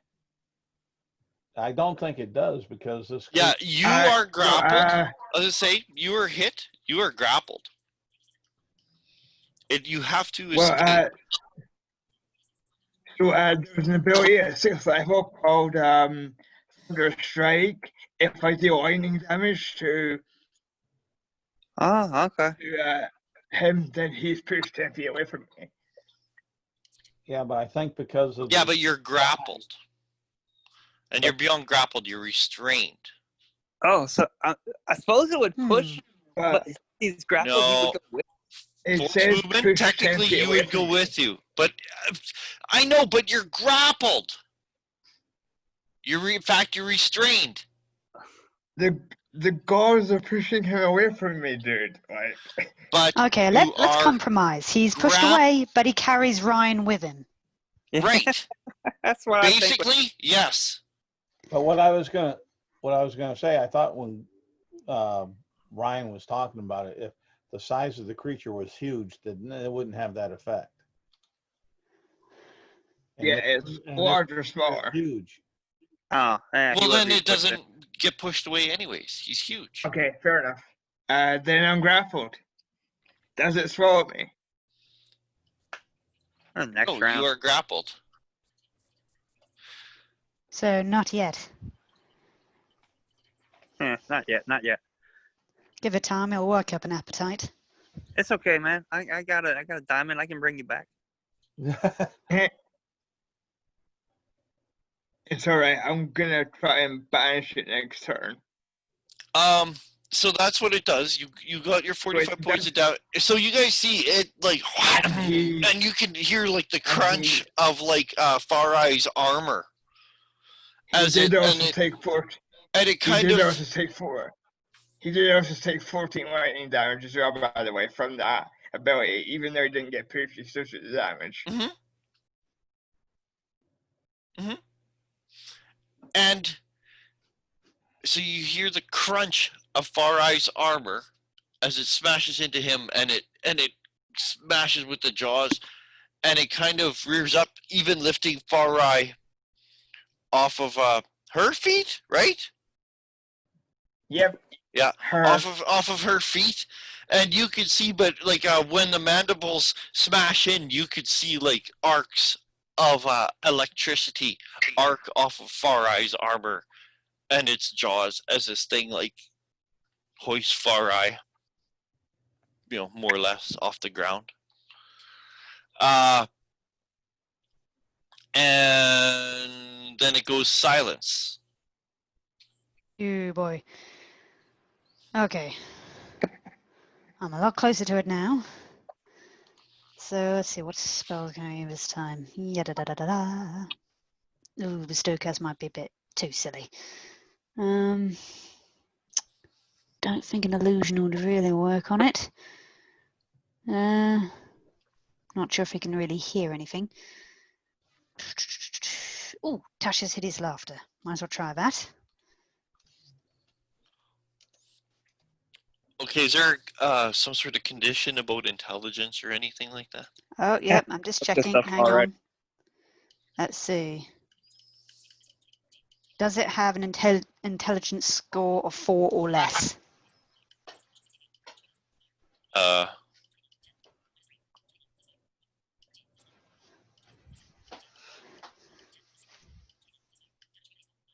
It is less than 4. We already looked this up, I recall. Yeah, it is. Okay, then that won't work. I'll just scream at it then. Shatter. And that's a con save? Hang on, I'm just looking it up.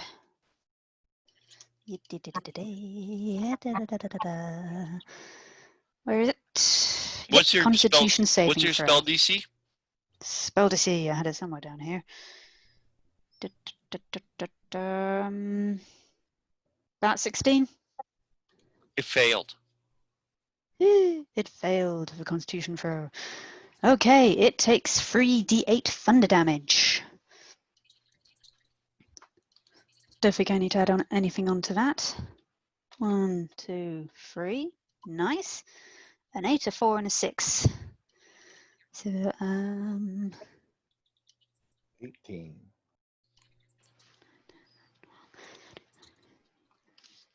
18, I believe.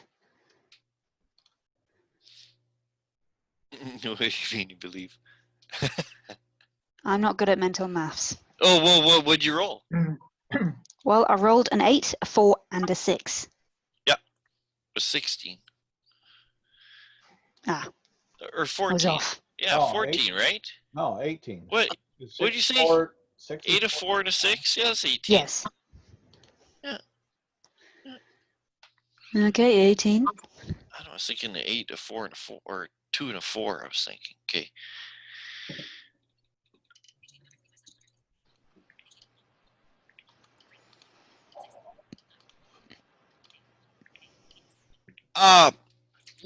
You hear like the concussive boom. Boom. And again, you can hear the single make like a real insecty, high-pitched squeal. Anything else that you can do? Can a cantrip be like a second action? No. No. If it was a bonus action spell, right? Because I'm you asking, already is a did cantrip a bonus action? No, it's an. No, well, it not tells you any. in each thing. Pity. Most Okay. cantrips are actions. Some bonus action spells. So if you did a bonus action spell, you could have done a cantrip. Nope. But for bonus action stuff, you have your bardic inspiration. I don't know what else bards have. Hang on a minute. Because bonus There might actions, be you only someone get who to needs use them it. if you only get to use a bonus action if you have a bonus action to use. Oh, okay, got that. Hang on, just checking up Bardic Inspiration. It is a bonus action. Yes, so I'm trying to figure out what exactly it does, because I think I might want to throw it at Ryan. I I think that's think it. it can be You're used on- basically, you can do it. Yes. can do it. You can do You can do it. So And yeah, then- throwing it around. You can do it. Yeah, Uh, that's how I picture let me bardic say what it inspiration. does. Your 8th level, right? So it's a What size is your dice of bardic inspiration? Silence. it's D8 to 8th level. My dice. Well, I've been looking at It's something a completely D8 different. at 8th level. What? I love. So it goes with your levels. So I'm at level 8. So Yeah. First to 5th, first to 4th is a D6 at 5th level. It upgrades to a D8. So and it'll be a D8 until it upgrades again. okay, I'll just say it's a D8. Oop, 6. No, you don't roll it yet. I roll it when I Sorry, when I That's decide all right. to use it. mistook it. Sorry. That's all right. No problem. Yeah, it'll Okay. certainly will help. Okay, so and where are you lurking there? Silence. What like for one thing, what's the casting? What's the different distance on that spell? So we know What, you're Bardic at least you're. Inspiration or No. Chester. You just cast Shatter. shatter. Shadow's pretty wide. Hang on a moment. I'll Was just it check 30 it. feet, 60 feet, 90 feet? I want to know what your minimum Yeah, movement like 60 distance feet. is. Okay, 60 feet. Okay. That's so we know you're a maximum of 60 feet away. Yeah. After you, it goes Nicodemus. I'm going to peek my head from around wherever I was, trying to remain unseen by him. I don't want to technically say hiding. Yeah. And I want to see Ryan in his jaws or whatever. Yeah. And I want to champagne cork him right there. So that'd be a wisdom save. And I want to taunt him by waving a beer mug, say, "Hey, big boy, why don't you come and get this real good sweet treat?"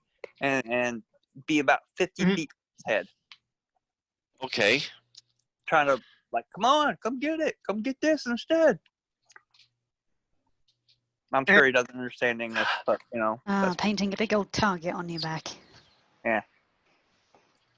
Sure he doesn't understand English, but that's the point, I think. Yeah.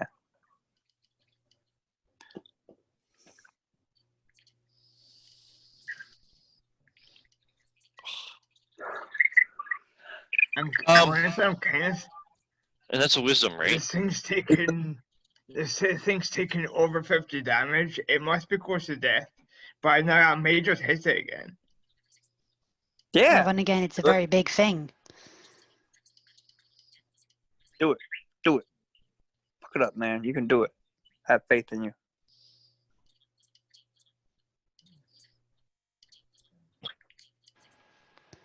Michael, it rolled terribly. Awesome. What's your damage? My damage is 18 necrotic. There we go. That's what I'm talking about, boy. And yeah, that will be my turn. Be sitting there trying to lure it for me to drop him, even though it doesn't speak English. Doing what I can best think of to that. And I'm done.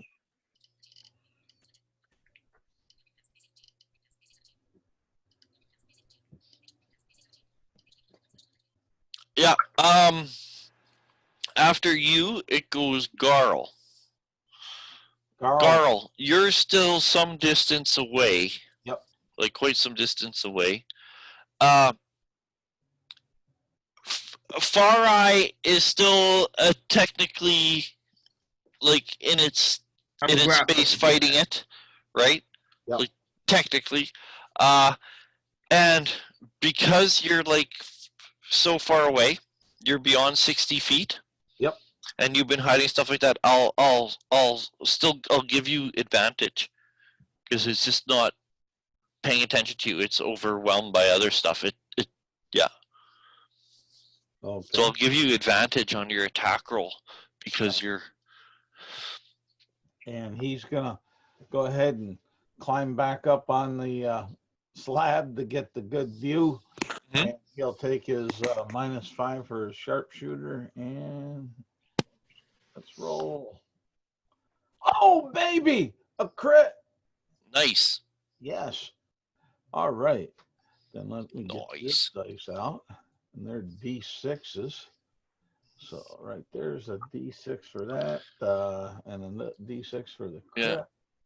And then since my companions are right there, I'll within 5 feet of it, get my sneak attack damage, which is 2d6.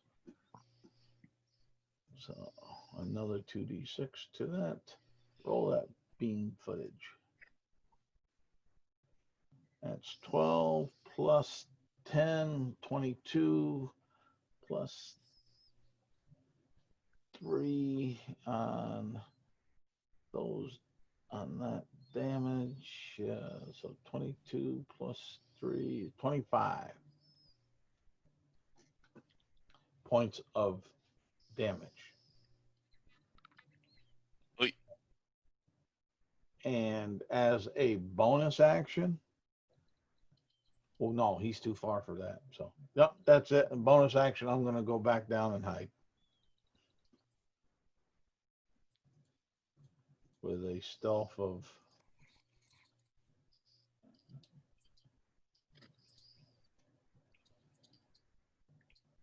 Ooh, that's a stealth of 29. I rolled a 20, so that's cool. And that's everything that Garl could do. Okay. Bottom of the round.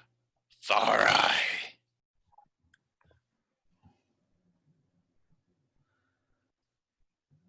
All right. Do I take fire damage again? You're what? Do I take fire damage again? Because I'm within the range. Technically, yes. Is that at the end of the round? Well, I could give it to you now. In fact, I do think it's at the beginning of the round.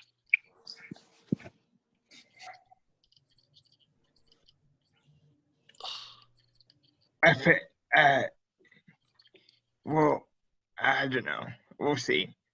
I'm just gonna roll my thingy. If I die, I die. But I'm gonna roll my attack anyway. 10 fire, so you take 5 because you're resistant. I'm still Attend it. alive Yeah. on 4 hit points.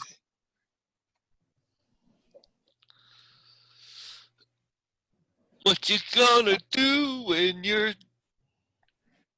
in the jaws of a Ramoras? What you gonna do, Far Eye?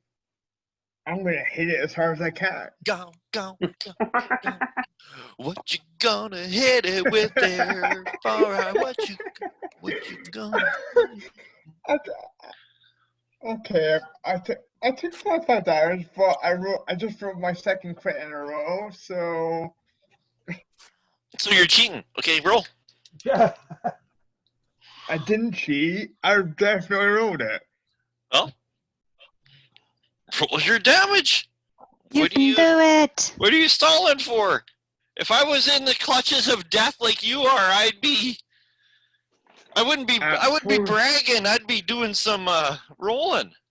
14 bludgeoning damage. Okay.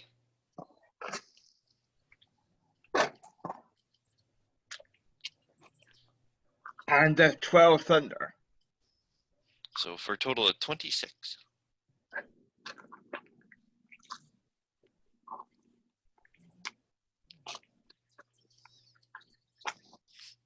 And now I'm probably going to get swallowed. And then what? And now I'm probably going to get swallowed. Oh, By the way, Ryan, Yeah. let's roll that back. Did you roll with disadvantage?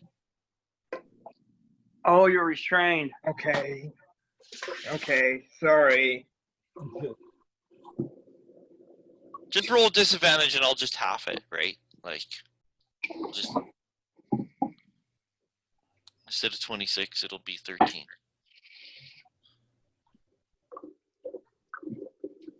Yeah. I rolled a natural 19 on the dice. Yeah. Does it have more than 19 armor class? No. I mean, no. Yeah. So it's not a crit. So instead of 26 damage, 13 damage. But you still hit it. Yeah. You still crunched it right in its face between its multifaceted eyes that seem to have crunched it with the power of the storm. Mhm. There we go. Yeah. Up to the NPCs. Nicodemus, you can attack for Gobbo. He too is doing the same tactic as Garl. He's staying at distance and attacking with both after hiding. So, you can roll with advantage for Gobbo.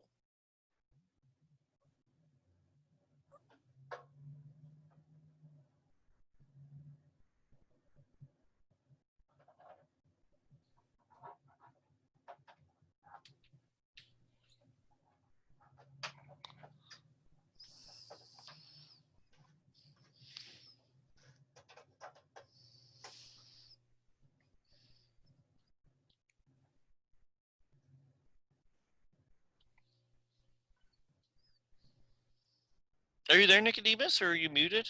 Because I don't Yes, hear so anything. I Oh, was saying the entire thing. Okay, so he hit with a 23. yes, that's hits. Yeah, and then managed to do minimal damage of 3. Oh, He is oh going well. to hide again. He tried to hide last time, and I rolled it, and I got a total of 8, so I didn't give him an advantage this time. Oh, okay. And this time he got a 12. Does that beat the passive perception of the Rimrat? Oh yeah, yes it does. And he's All right. and I assume he's like staying out of that 60-foot Oh yeah, he's staying as far away as he dash. Yeah, kept yeah, maintaining non-disadvantaged bow distance. yeah. Staying a maximum short range for his short bow. Yeah. Okay. Warvel, it's hard to tell because he's a dwarf and his giant-sized furniture could be blocking people's view. But Harshnag is coming running through, and he's like, "I'm coming!" If he needs to next round, he will attack. I'm not going to give him It's a one. little warm in here, buddy. Well, you can tell he ran like what, like a couple 100 feet or whatever, and he's just drenched in sweat. Like it's just rolling down his face. And you can see how like his hair is like shedding bits of ice. His hair's like the ice that seems to perpetually be in his hair is like turned slushy.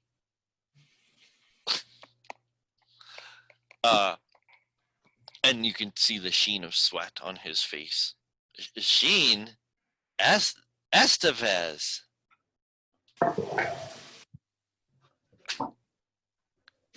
No? You guys didn't watch PBS? The Furniture Guys? No.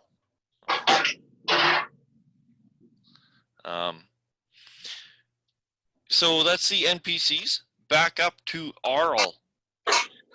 Arl, you're flying about. See that this thing had. Yeah, I don't have much options other than my melee, so feeling good on healthiness. I will go in for another double attack and a dive attack to get in. And make it reckless as well again.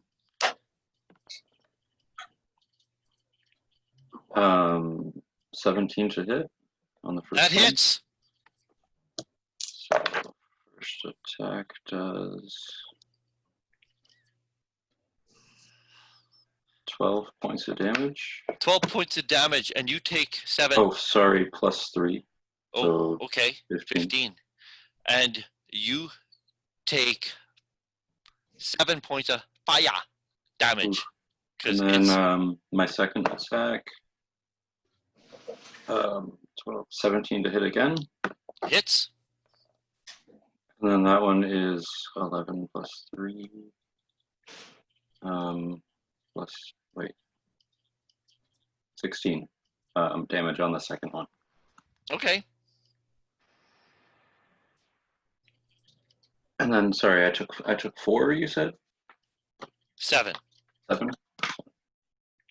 And then I will attempt again to do that maneuver out of there, the bonus action dash, or bonus action dash away. Okay. It doesn't take an attack of opportunity because it has Far Eye. Oh, okay, cool. Well, I guess not cool for you, but cool for me.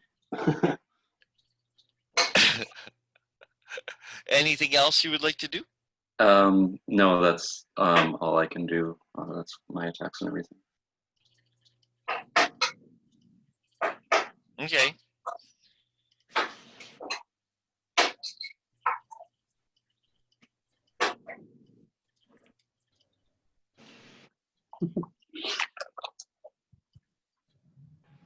I guess, like, as a bonus action, can I try to, like, get him out of the mouth or anything? That's more of, like, an action.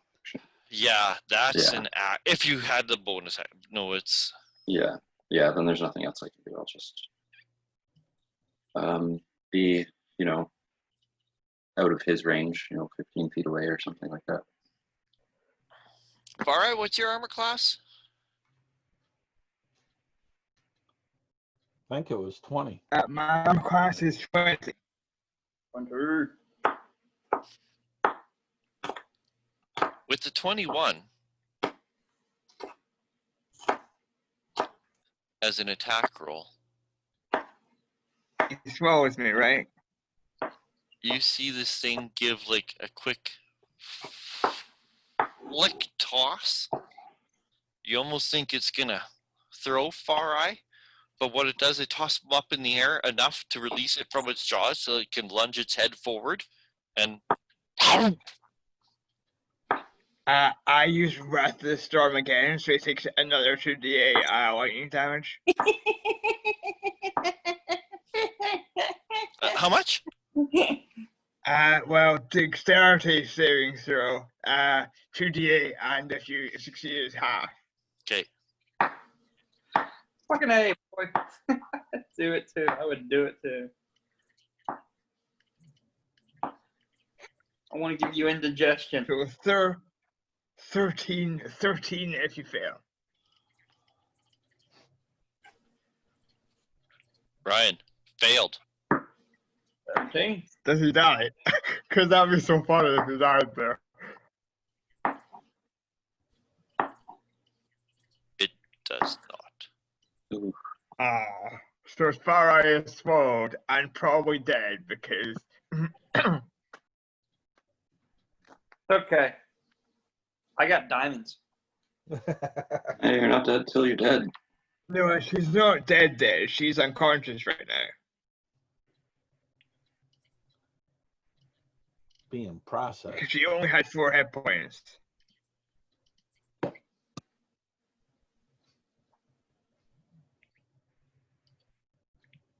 But you might know it by max HP and damage here,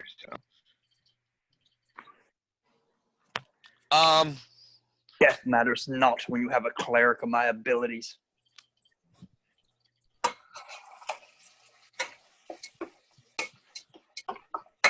Okay.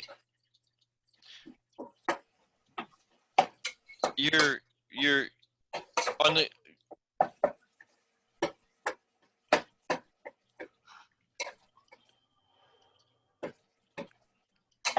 good news, Ryan. Yeah. The You one have full, time you have that I full, did you have ask- full, you have full cover from all attacks. I'm really kicking myself now because I didn't say that I cast banishment at the start of this. I didn't say that I cast death ward at the start of this day. I forgot to say it, so I didn't Do you know cast what? it.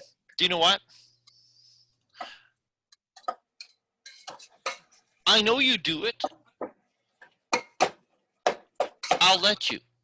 Okay? We'll have said it is. Okay? Because I know you do it. It's not like it's Yeah. not. Yeah, it's not like I'm. Whoa! Like, what are you doing? Like, I know you do that.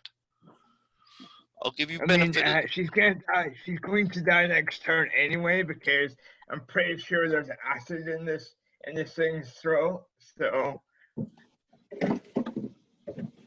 just kill it before then and get me the fuck out. As you wish. But hey, take- if it does deal that acid damage to me, I'm gonna hit it with more lightning damage. You take the 36 damage from the attack, from the bite. And death ward action. It's like, Yeah. but it's like what you call it? 30. Technically, it's 30 because 12 of it is fire damage.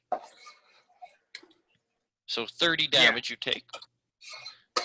Yep. So that doesn't go below my max HP, but I'm back about 1 because of death ward.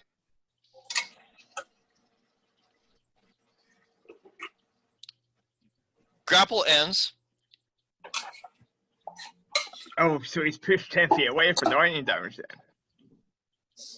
then. Sure. He's You're huge. inside of him. He's like huge. electric burps. He's huge as well. Don't forget, stop arguing with me about the same thing. 'cause you Wait, so confuse if I'm me. inside him and I push 10 feet away, He's from him, huge! does that mean he explodes? He's huge! Oh yeah, sorry. I keep forgetting, huge. sorry. He's like Trump's poll numbers. They're freaking huge. Yeah, huge.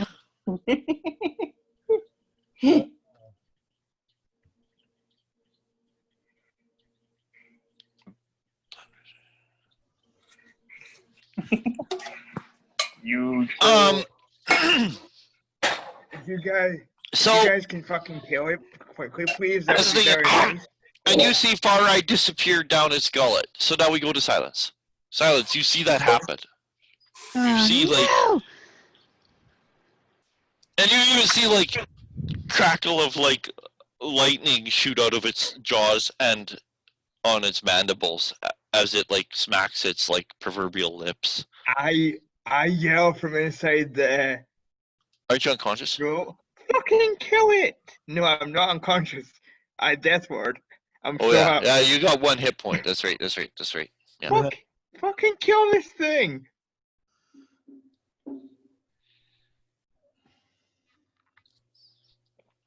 Oh boy.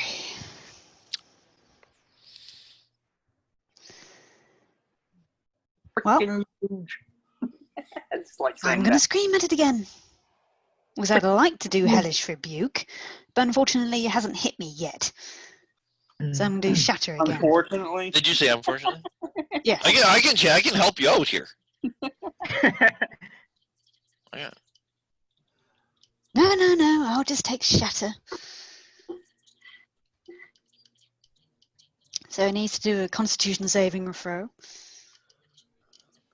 I wish I had enough. It failed. I'm rolling just terrible against your shatter spells here. Oh, brilliant. Do- 3d8's full of power. Do I Hang on. need to roll a saving throw? No. You're protected. At the moment. Okay, I It's lost only that. 20 foot Hang on. radius. It's freaking huge. Or 20 foot diameter. Okay, not too good. I rolled in total 11.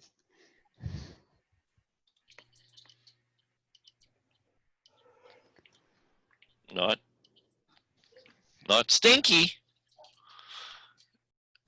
Anything else you'd like to do?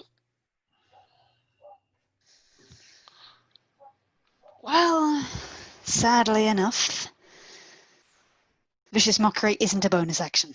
No. So at the moment, Do you have healing word? Did you want to move anywhere? Not particularly. I'm in a good position where I am, and I don't think I have healing word. But what Also, might good remind would you it do that to that's a, you in the stomach of the beast? it's I'll wait sight. till you're out. Yeah, it's probably line of sight, Ryan. Yeah, it's sight. Yeah, probably. Okay.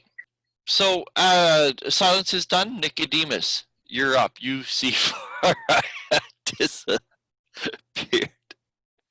All right. I will start fumbling in my pocket for a Great. diamond.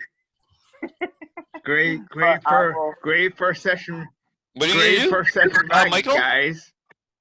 I'll start fumbling in my pocket for a diamond. In the interim, we'll do what I have done this entire thing, and Champagne works the thing. That would be a wisdom saving throw.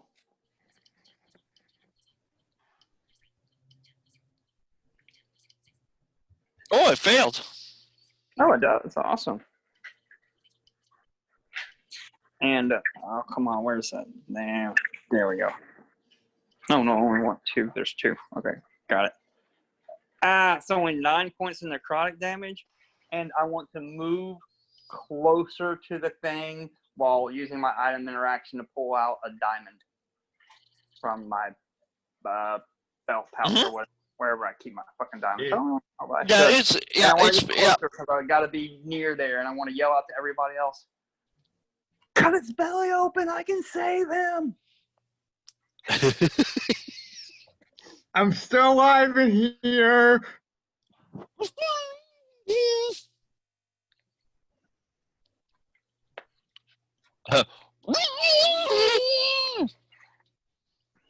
Well, the beast is going to have indigestion.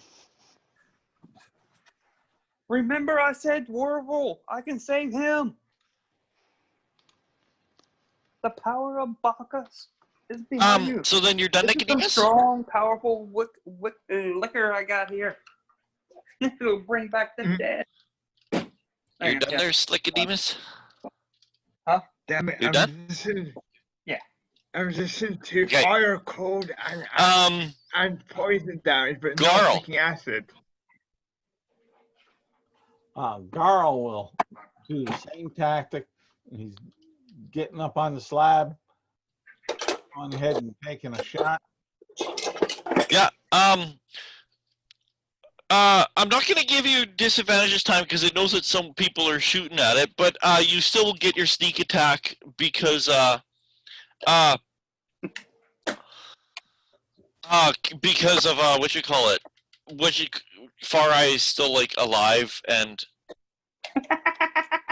Technically threatening. ally within 5 feet. Yeah. Well, I think technically, yeah. I'm Does yeah. Farah is still alive right now, Yeah. so you still get sneak attack. Yeah. But does a 10 hit?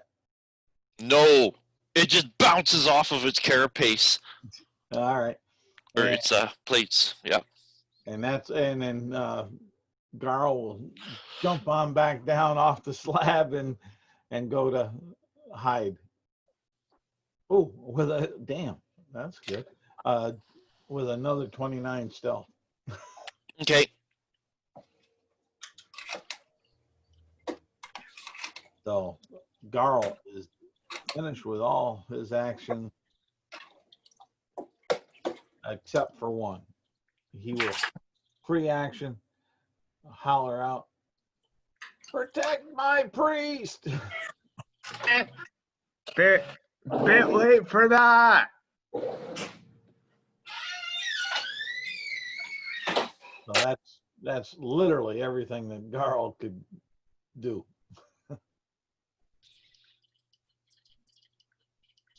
I knew you'd jinx it with saying all that protect my priest shit.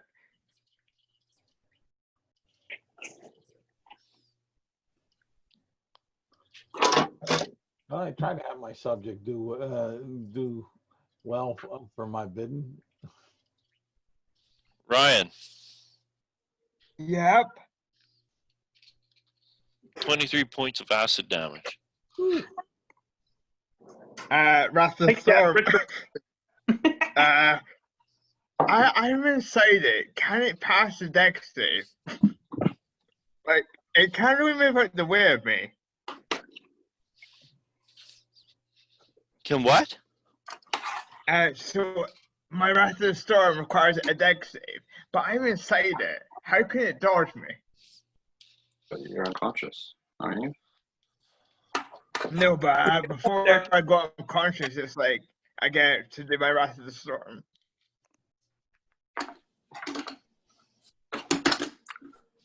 And it's usually a dexterity saving throw, but I'm saying he auto fails it because he can't really dodge me while I'm inside him.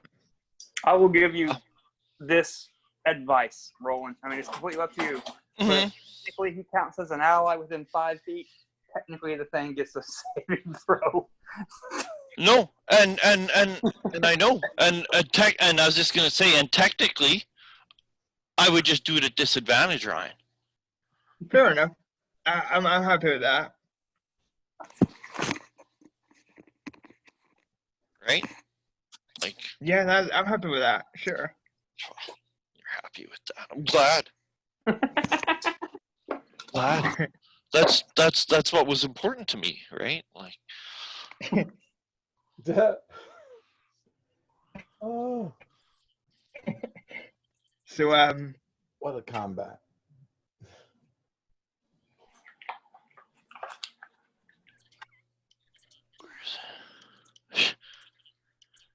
I was sorry, a little distracted. My brother came with his dogs, and he is one of them is a big boxer, and he's young. So I'm just listening to him like greeting everyone. It's funny to me. What's I like dogs. I like boxers. What's funny to me? so if he fails, like he takes 15 lightning damage.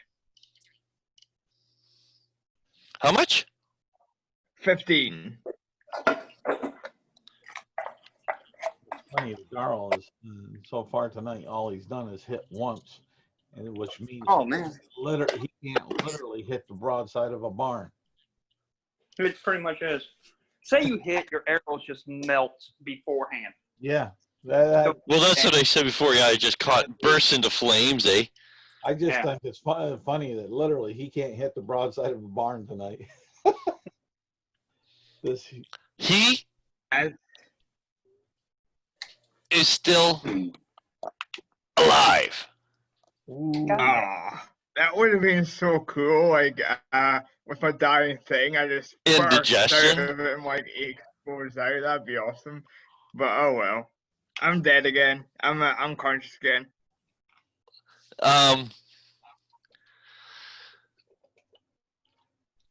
No more death for there now. Is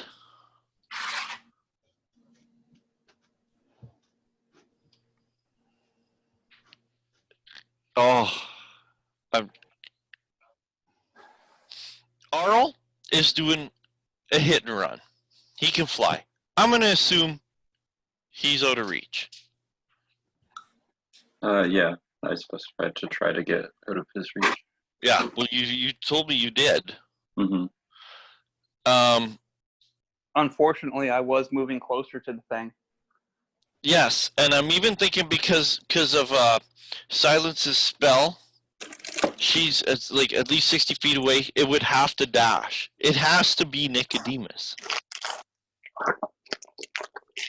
I unfortunately agree with that assessment. That it matters, but AC 18.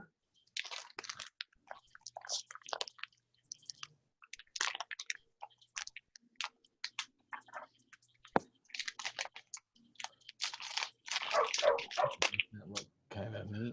Let's see. What's your armor class, Nicodemus? 18. It rolled a 19. I've got no clue how much hit points this thing has left, but I've done a fuck ton of damage to it.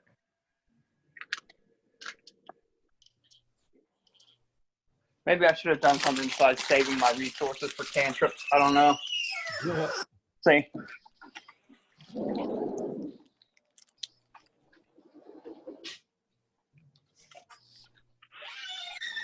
Okay, I gotta check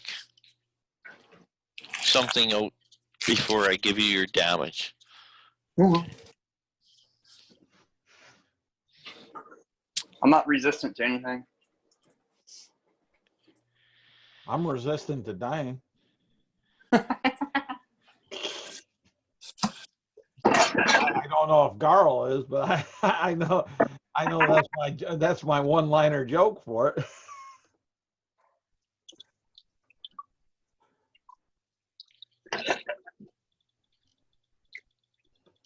I'm resistant to bullcrap. That's another good one. Oh my God, I just found out something recently. I've only heard about this in the last couple of years. Never in my life have I ever heard anything about Irish slavery. And some dude at work, just like a year ago, maybe 2 years ago, mentioned to me, like, hey, you know, the Irish are slaves too. I was like, what? What the hell are you talking about? Yeah, they were. Yeah. So I never heard of this before. And finally today, I had another friend post something about the Irish slave. And I was like, what the fuck are these people talking about?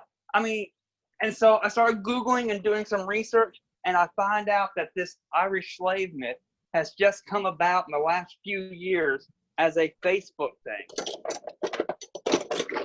It's like only in the past few, like, why have I never heard anybody say this before? Because it didn't exist except for the past couple years. It's been a fake Facebook meme. I'm like, what are you talking about? Like, no, the Irish weren't slaves. They were good. No, man, they weren't slaves. I mean, I ain't saying they were treated well. No, they had horrible times. But no, the Irish weren't slaves. Yeah, man, I don't think we were. It's just been a couple of years. And I just did some Googling around on this information. I was like, oh, okay. It depend. I guess it would depend on what you're using as the definition of slave. Yeah. That's just from listening to the old people sit around and complain. Oh, no, because a lot. Yeah. Oh, we were slave. Yeah. A lot of the Irish and some of the Europeans came over as indentured servitude. Which you could loosely call that slavery. And which is what they did. And let's just face it, while you're in indentured servitude, really, what's the difference? Not many. You were treated pretty fucking shittily too. And these are the Irish. They were especially treated shittily here in America because they're Irish. But the difference between working for somebody for 7 years and getting a plot of land and being a slave is a huge freaking difference. Well, I don't know. Because during that 7 years, you weren't allowed to do. You were pretty much treated like one. I guess that's the point of the slavery, right? Is that slavery technically doesn't end for you.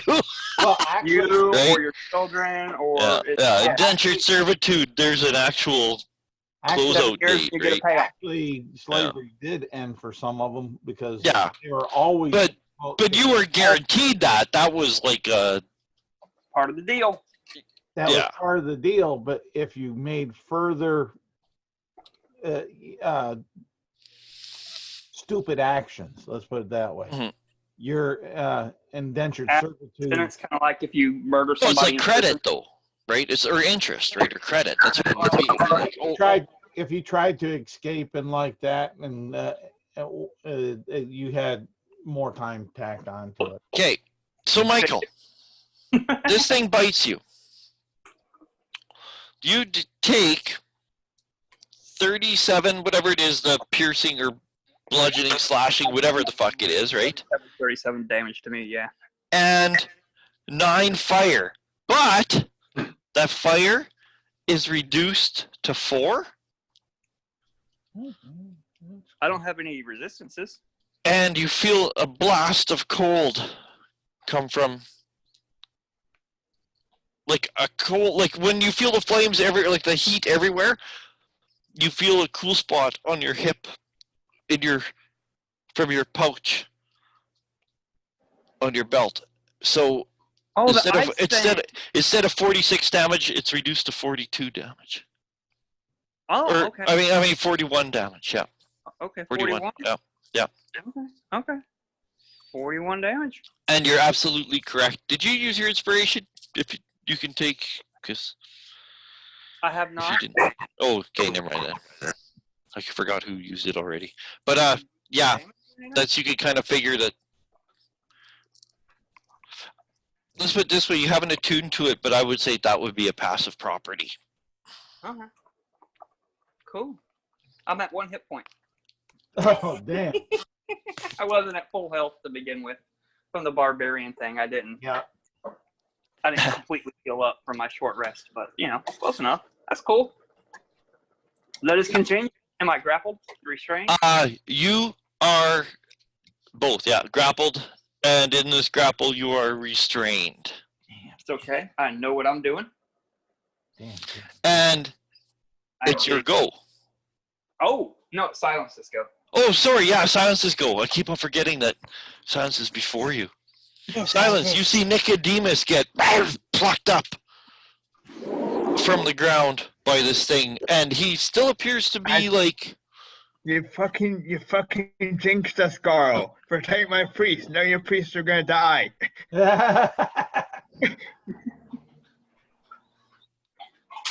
I'm good. I got this Okay, shit. I'm pissed and I want to do some damage to him. Okay. So I'm going to go with Shatter again. Okay. That'll be all my third level spots taken. So, does it pass Constitution? Ooh, I'm yeah. rolling terrible for saves. I rolled a 12. Does it? The biggest question: does it pass? I failed. Aha! Does it pass? Brilliant. 3d8. Okay,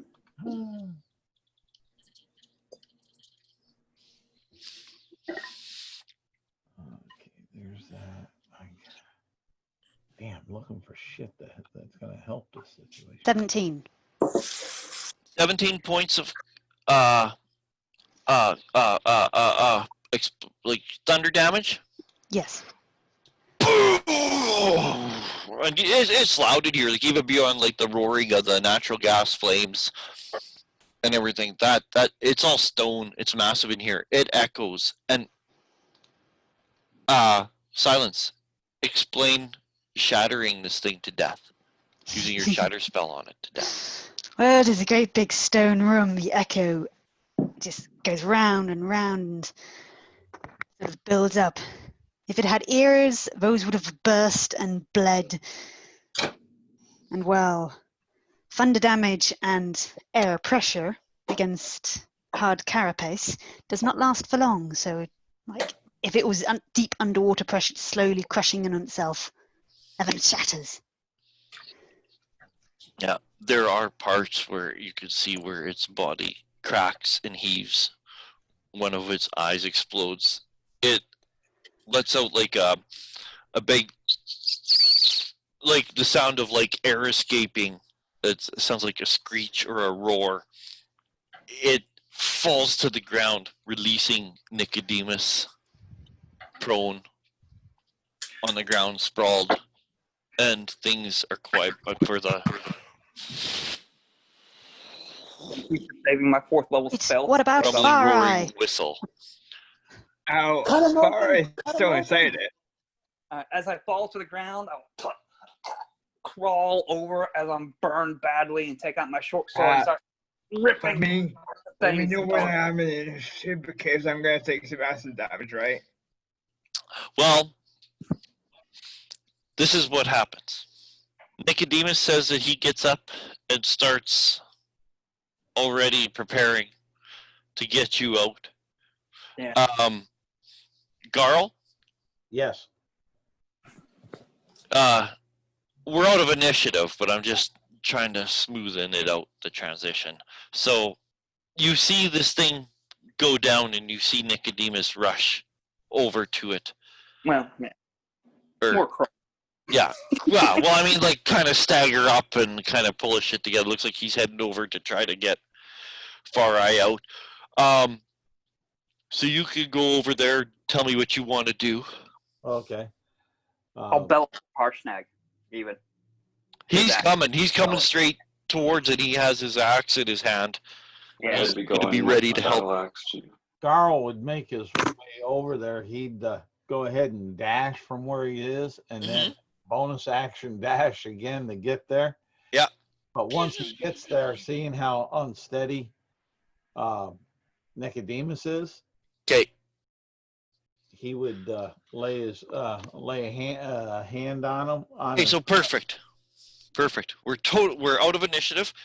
Out of nowhere, Nicodemus, Garl comes up and kind of steadies you And as Harshnag and comes over to the Rimoraz with his axe, and Arl comes and lands nearby also with his axe, and they begin working on Farai. Farai, you would take Yeah. a death save. Fail. Yep. Like One a death fail. save failure, Yeah. and I need to roll this because my turn, Yes. right? So I can roll a death save now. Yes. I'll just And- die already. It'll be easier for me to bring you back than it will be to me to cure you. Let me check. Joking. That's not true. All right, let's see what happens. That's a 14. It's the one pass. But Garl would cast Cure Wounds on Nicodemus, Ooh. and he gets all of 3 points. Hey, I feel better already. It does. No, I can't say that. I'm unconscious. Never mind. Um. But if I roll one of my next death save, I'm dead. By the way. Right. Okay. And I will give you a death save. You can roll because they're getting you out. As they are getting you out with Harshnag. Can I add my proficiency in nature and If like I'm- skinning things if to I'm still- quicken the process? I'm going as still- fast as I possibly can. You are using it, right? Okay. You guys are like If I'm still, your knowledge if of Calm for a minute, if I'm Ryan. still in there at the start of my turn, I take another death save fail, and then I roll another death save. We're aware. what? You have one failure, one success, and then did you roll this other one I asked you for? Okay. 19, still a success. Okay. Two successes. And I'm one still failure. giving you a failure because for them getting you out this Yeah. round, right? So you'll have 2 failures, 2 successes. When Yeah, they it's gonna get be close. you out. Right. So Shut I up! got one more. Shut up! Or sorry. Okay. Sorry. What were you saying, Arl? I was saying that like with your knowledge of like bestial anatomy and shit like that, and with like the aid of a frost giant, Mm-hmm. you guys can easily split open its belly, which are already cracked and oozing from the shatter spells. You guys are able to quickly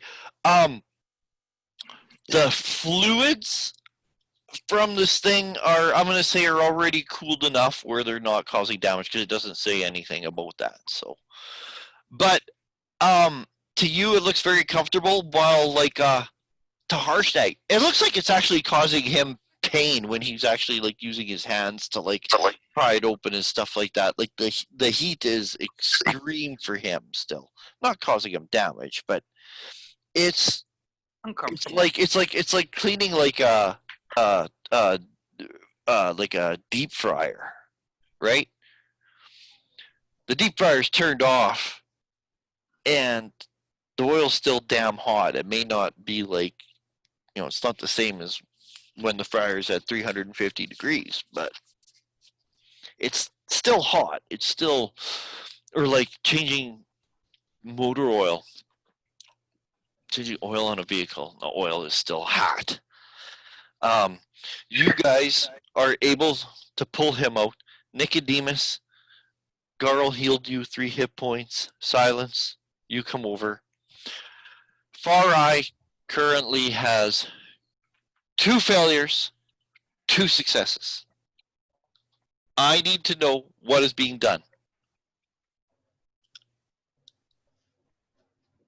Well, me and Harshnag are cutting. He's out. Did I do that- bardic saying, he's inspiration? out. I'm gonna put my ear to his mouth. Is there any breath? Is there any life in him? Real quick. Roll a medicine. Rolling a medicine. Hold on a second. Sorry. Done. Ow. 1. Total of 8. So I don't know if skill checks are automatic, but still. You honestly can't tell. He's like so messed up she's so messed up looking right now, and there's just steam rolling off of her, steam and smoke, even in this hot room. It's like and in the Revivify, then taking a diamond, crushing it up in the shop. Hold on. Garl will reach into his pouch and pull out a berry. Try this. All right, I'll throw one of those in there too. Hey. But I'll use. I want Farai to make one more death save for this interaction. Yep.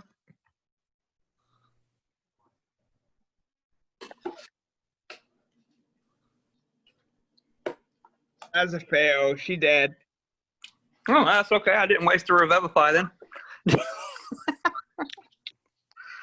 He's dead. You. I rolled a 7, so that's my third failure. Yeah. You stuff your in her mouth with like your finger, just a little bit of like fluid and air escapes. It does not good bury her alive. We only just got her back. Farai, your burns are soothed by the cold sea. And then you remember that, I'm back in the storm again. It's not a calming sea, right? It's the storm. Nicodemus, are you going to revivify him? I will. Hey, you are like, kind of like, oh, you kind of remember now. Oh yeah, that's right. It's here. I think my God is nearby. My God is present. No, that's not my God. And you're pulled back into your body, and you're back where you are with the image of an immense eye. Lives breathed in flame. Could I make a religion check here?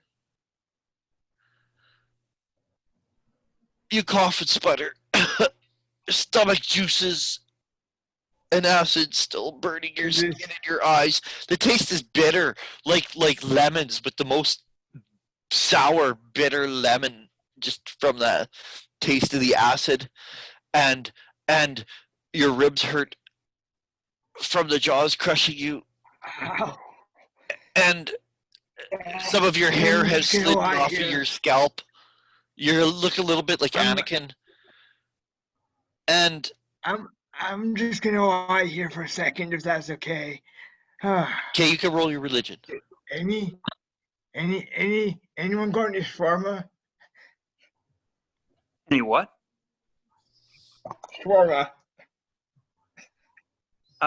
22 for religion. I got. Okay, what were you wanting to roll your religion about? Well, if it's not my God, who the fuck is it? Amen. That dude, the giant god, the All Father. Dude, you saw the All Father. Why was he? Why was I seeing him and not my God as well? Like, because you're in a temple to him. Because we're in his temple, his sacred spot. That doesn't feel right to you when he says about like Anon the All Father. All right. You felt like when this eye looked upon you, it was like you were falling down a black tunnel, a well, like it was like engulfing you, devour you, but it was like probing you. It was encompassing. It was gonna, let's put it this way.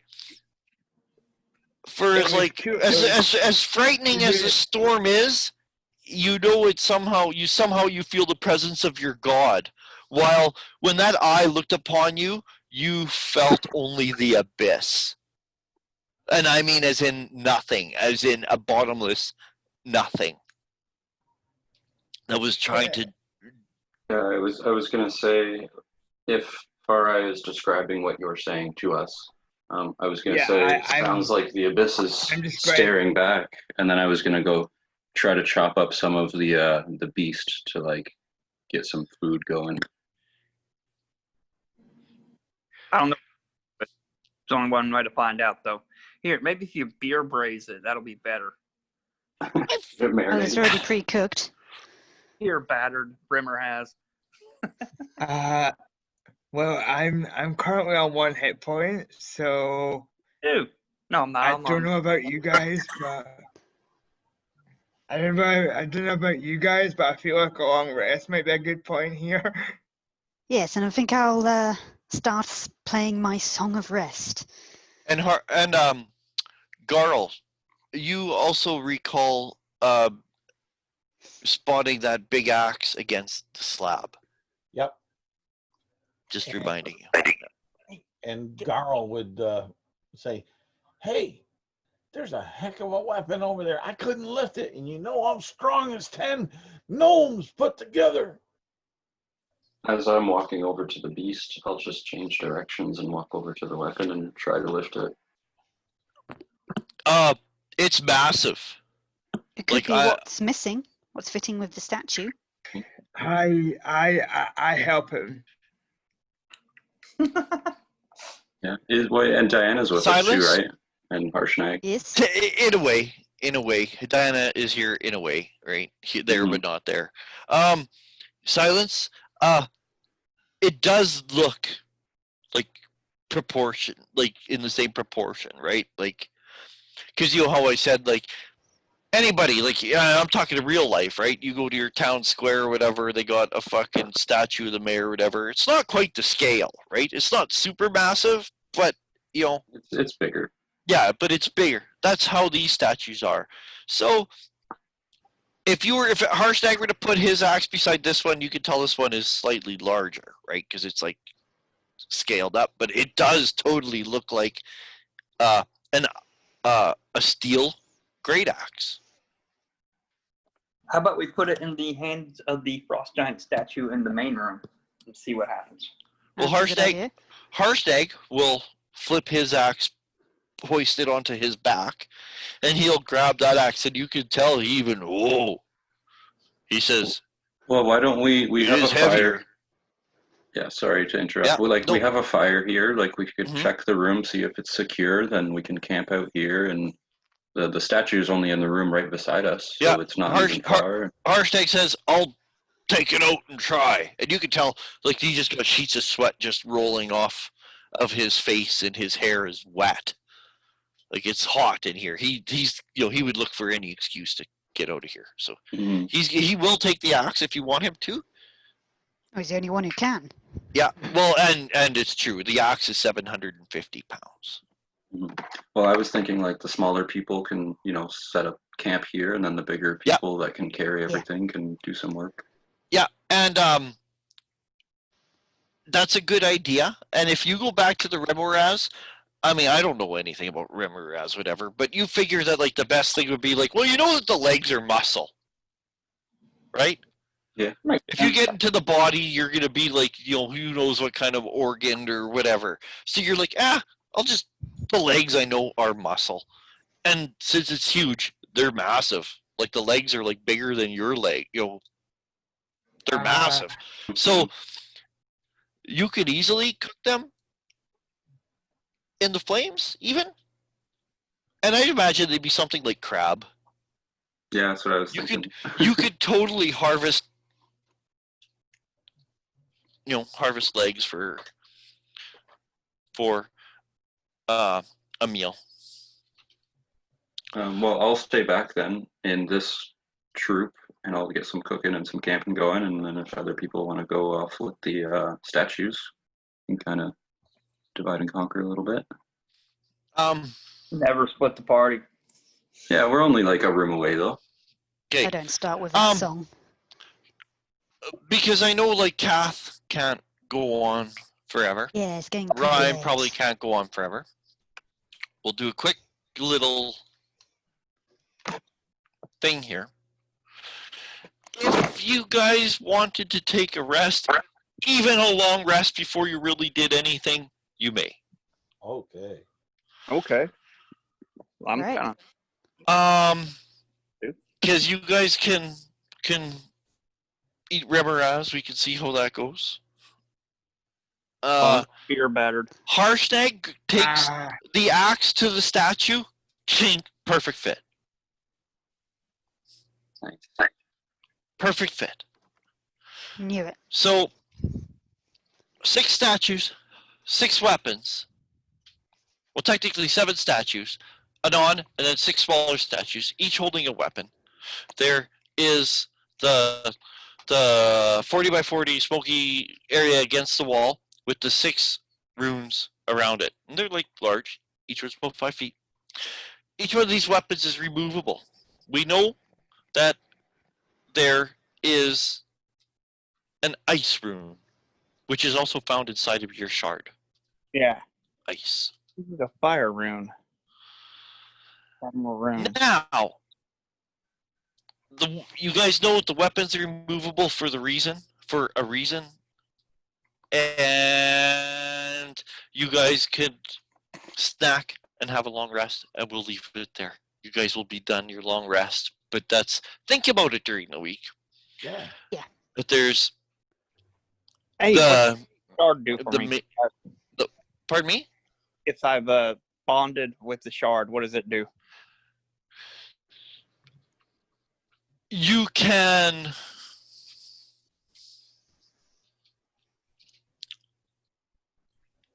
you could attune with it. Uh-huh.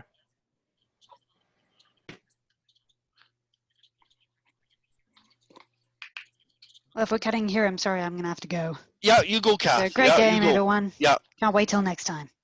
Yeah, have a good night. Have a good Stay one. safe. Okay. Yep. Stay clean. Goodbye. Peace. Okay. Bye. Bye. Bye. Wondrous item requires attunement.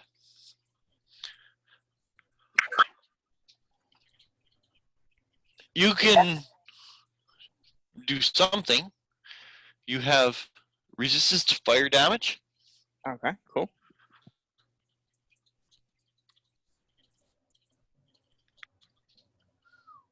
We'll put this in my equipment picture. I kind of don't want to tell you. You kind of gotta. You know it holds the power of winter. You know it holds power of ice within it. So you'll kind of have to see what you could do. What would you do with it?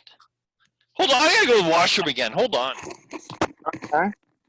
Is this what we were looking for? That the other one at the beginning down Brinshander said stole. The ring, that was a ring of winter, though. Okay. Yeah. Yeah. And other, I'm freaking attuned to it.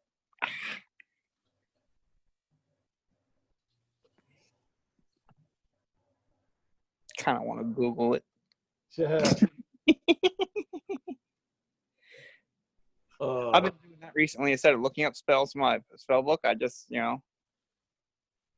open Google. When I'm playing these days, I'm playing on my phone, so Google's just right there. I'm like, oh, what does that spell do? Well, just type in the name of the spell, 5e, it comes right up. Yep. Yep. I don't even exactly know what to call it, though. The ice shard. Ice shard from Storm King's Thunder. I'm not going to read it. I just want to see what that pops up.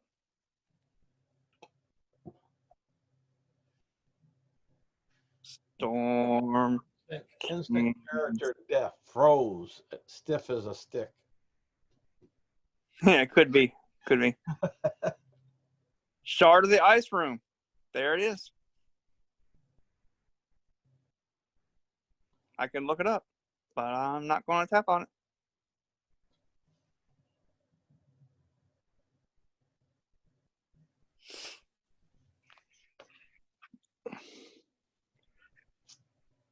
Here's another thing that I could click on, and it says Shard of the Ice Room, Big Damn Gaming Page. That's the name of the site that it comes from. Big damn hero. Yeah, big damn gaming page. I was like, that's fucking awesome. Let's see here. I'll go ahead and stop this recording.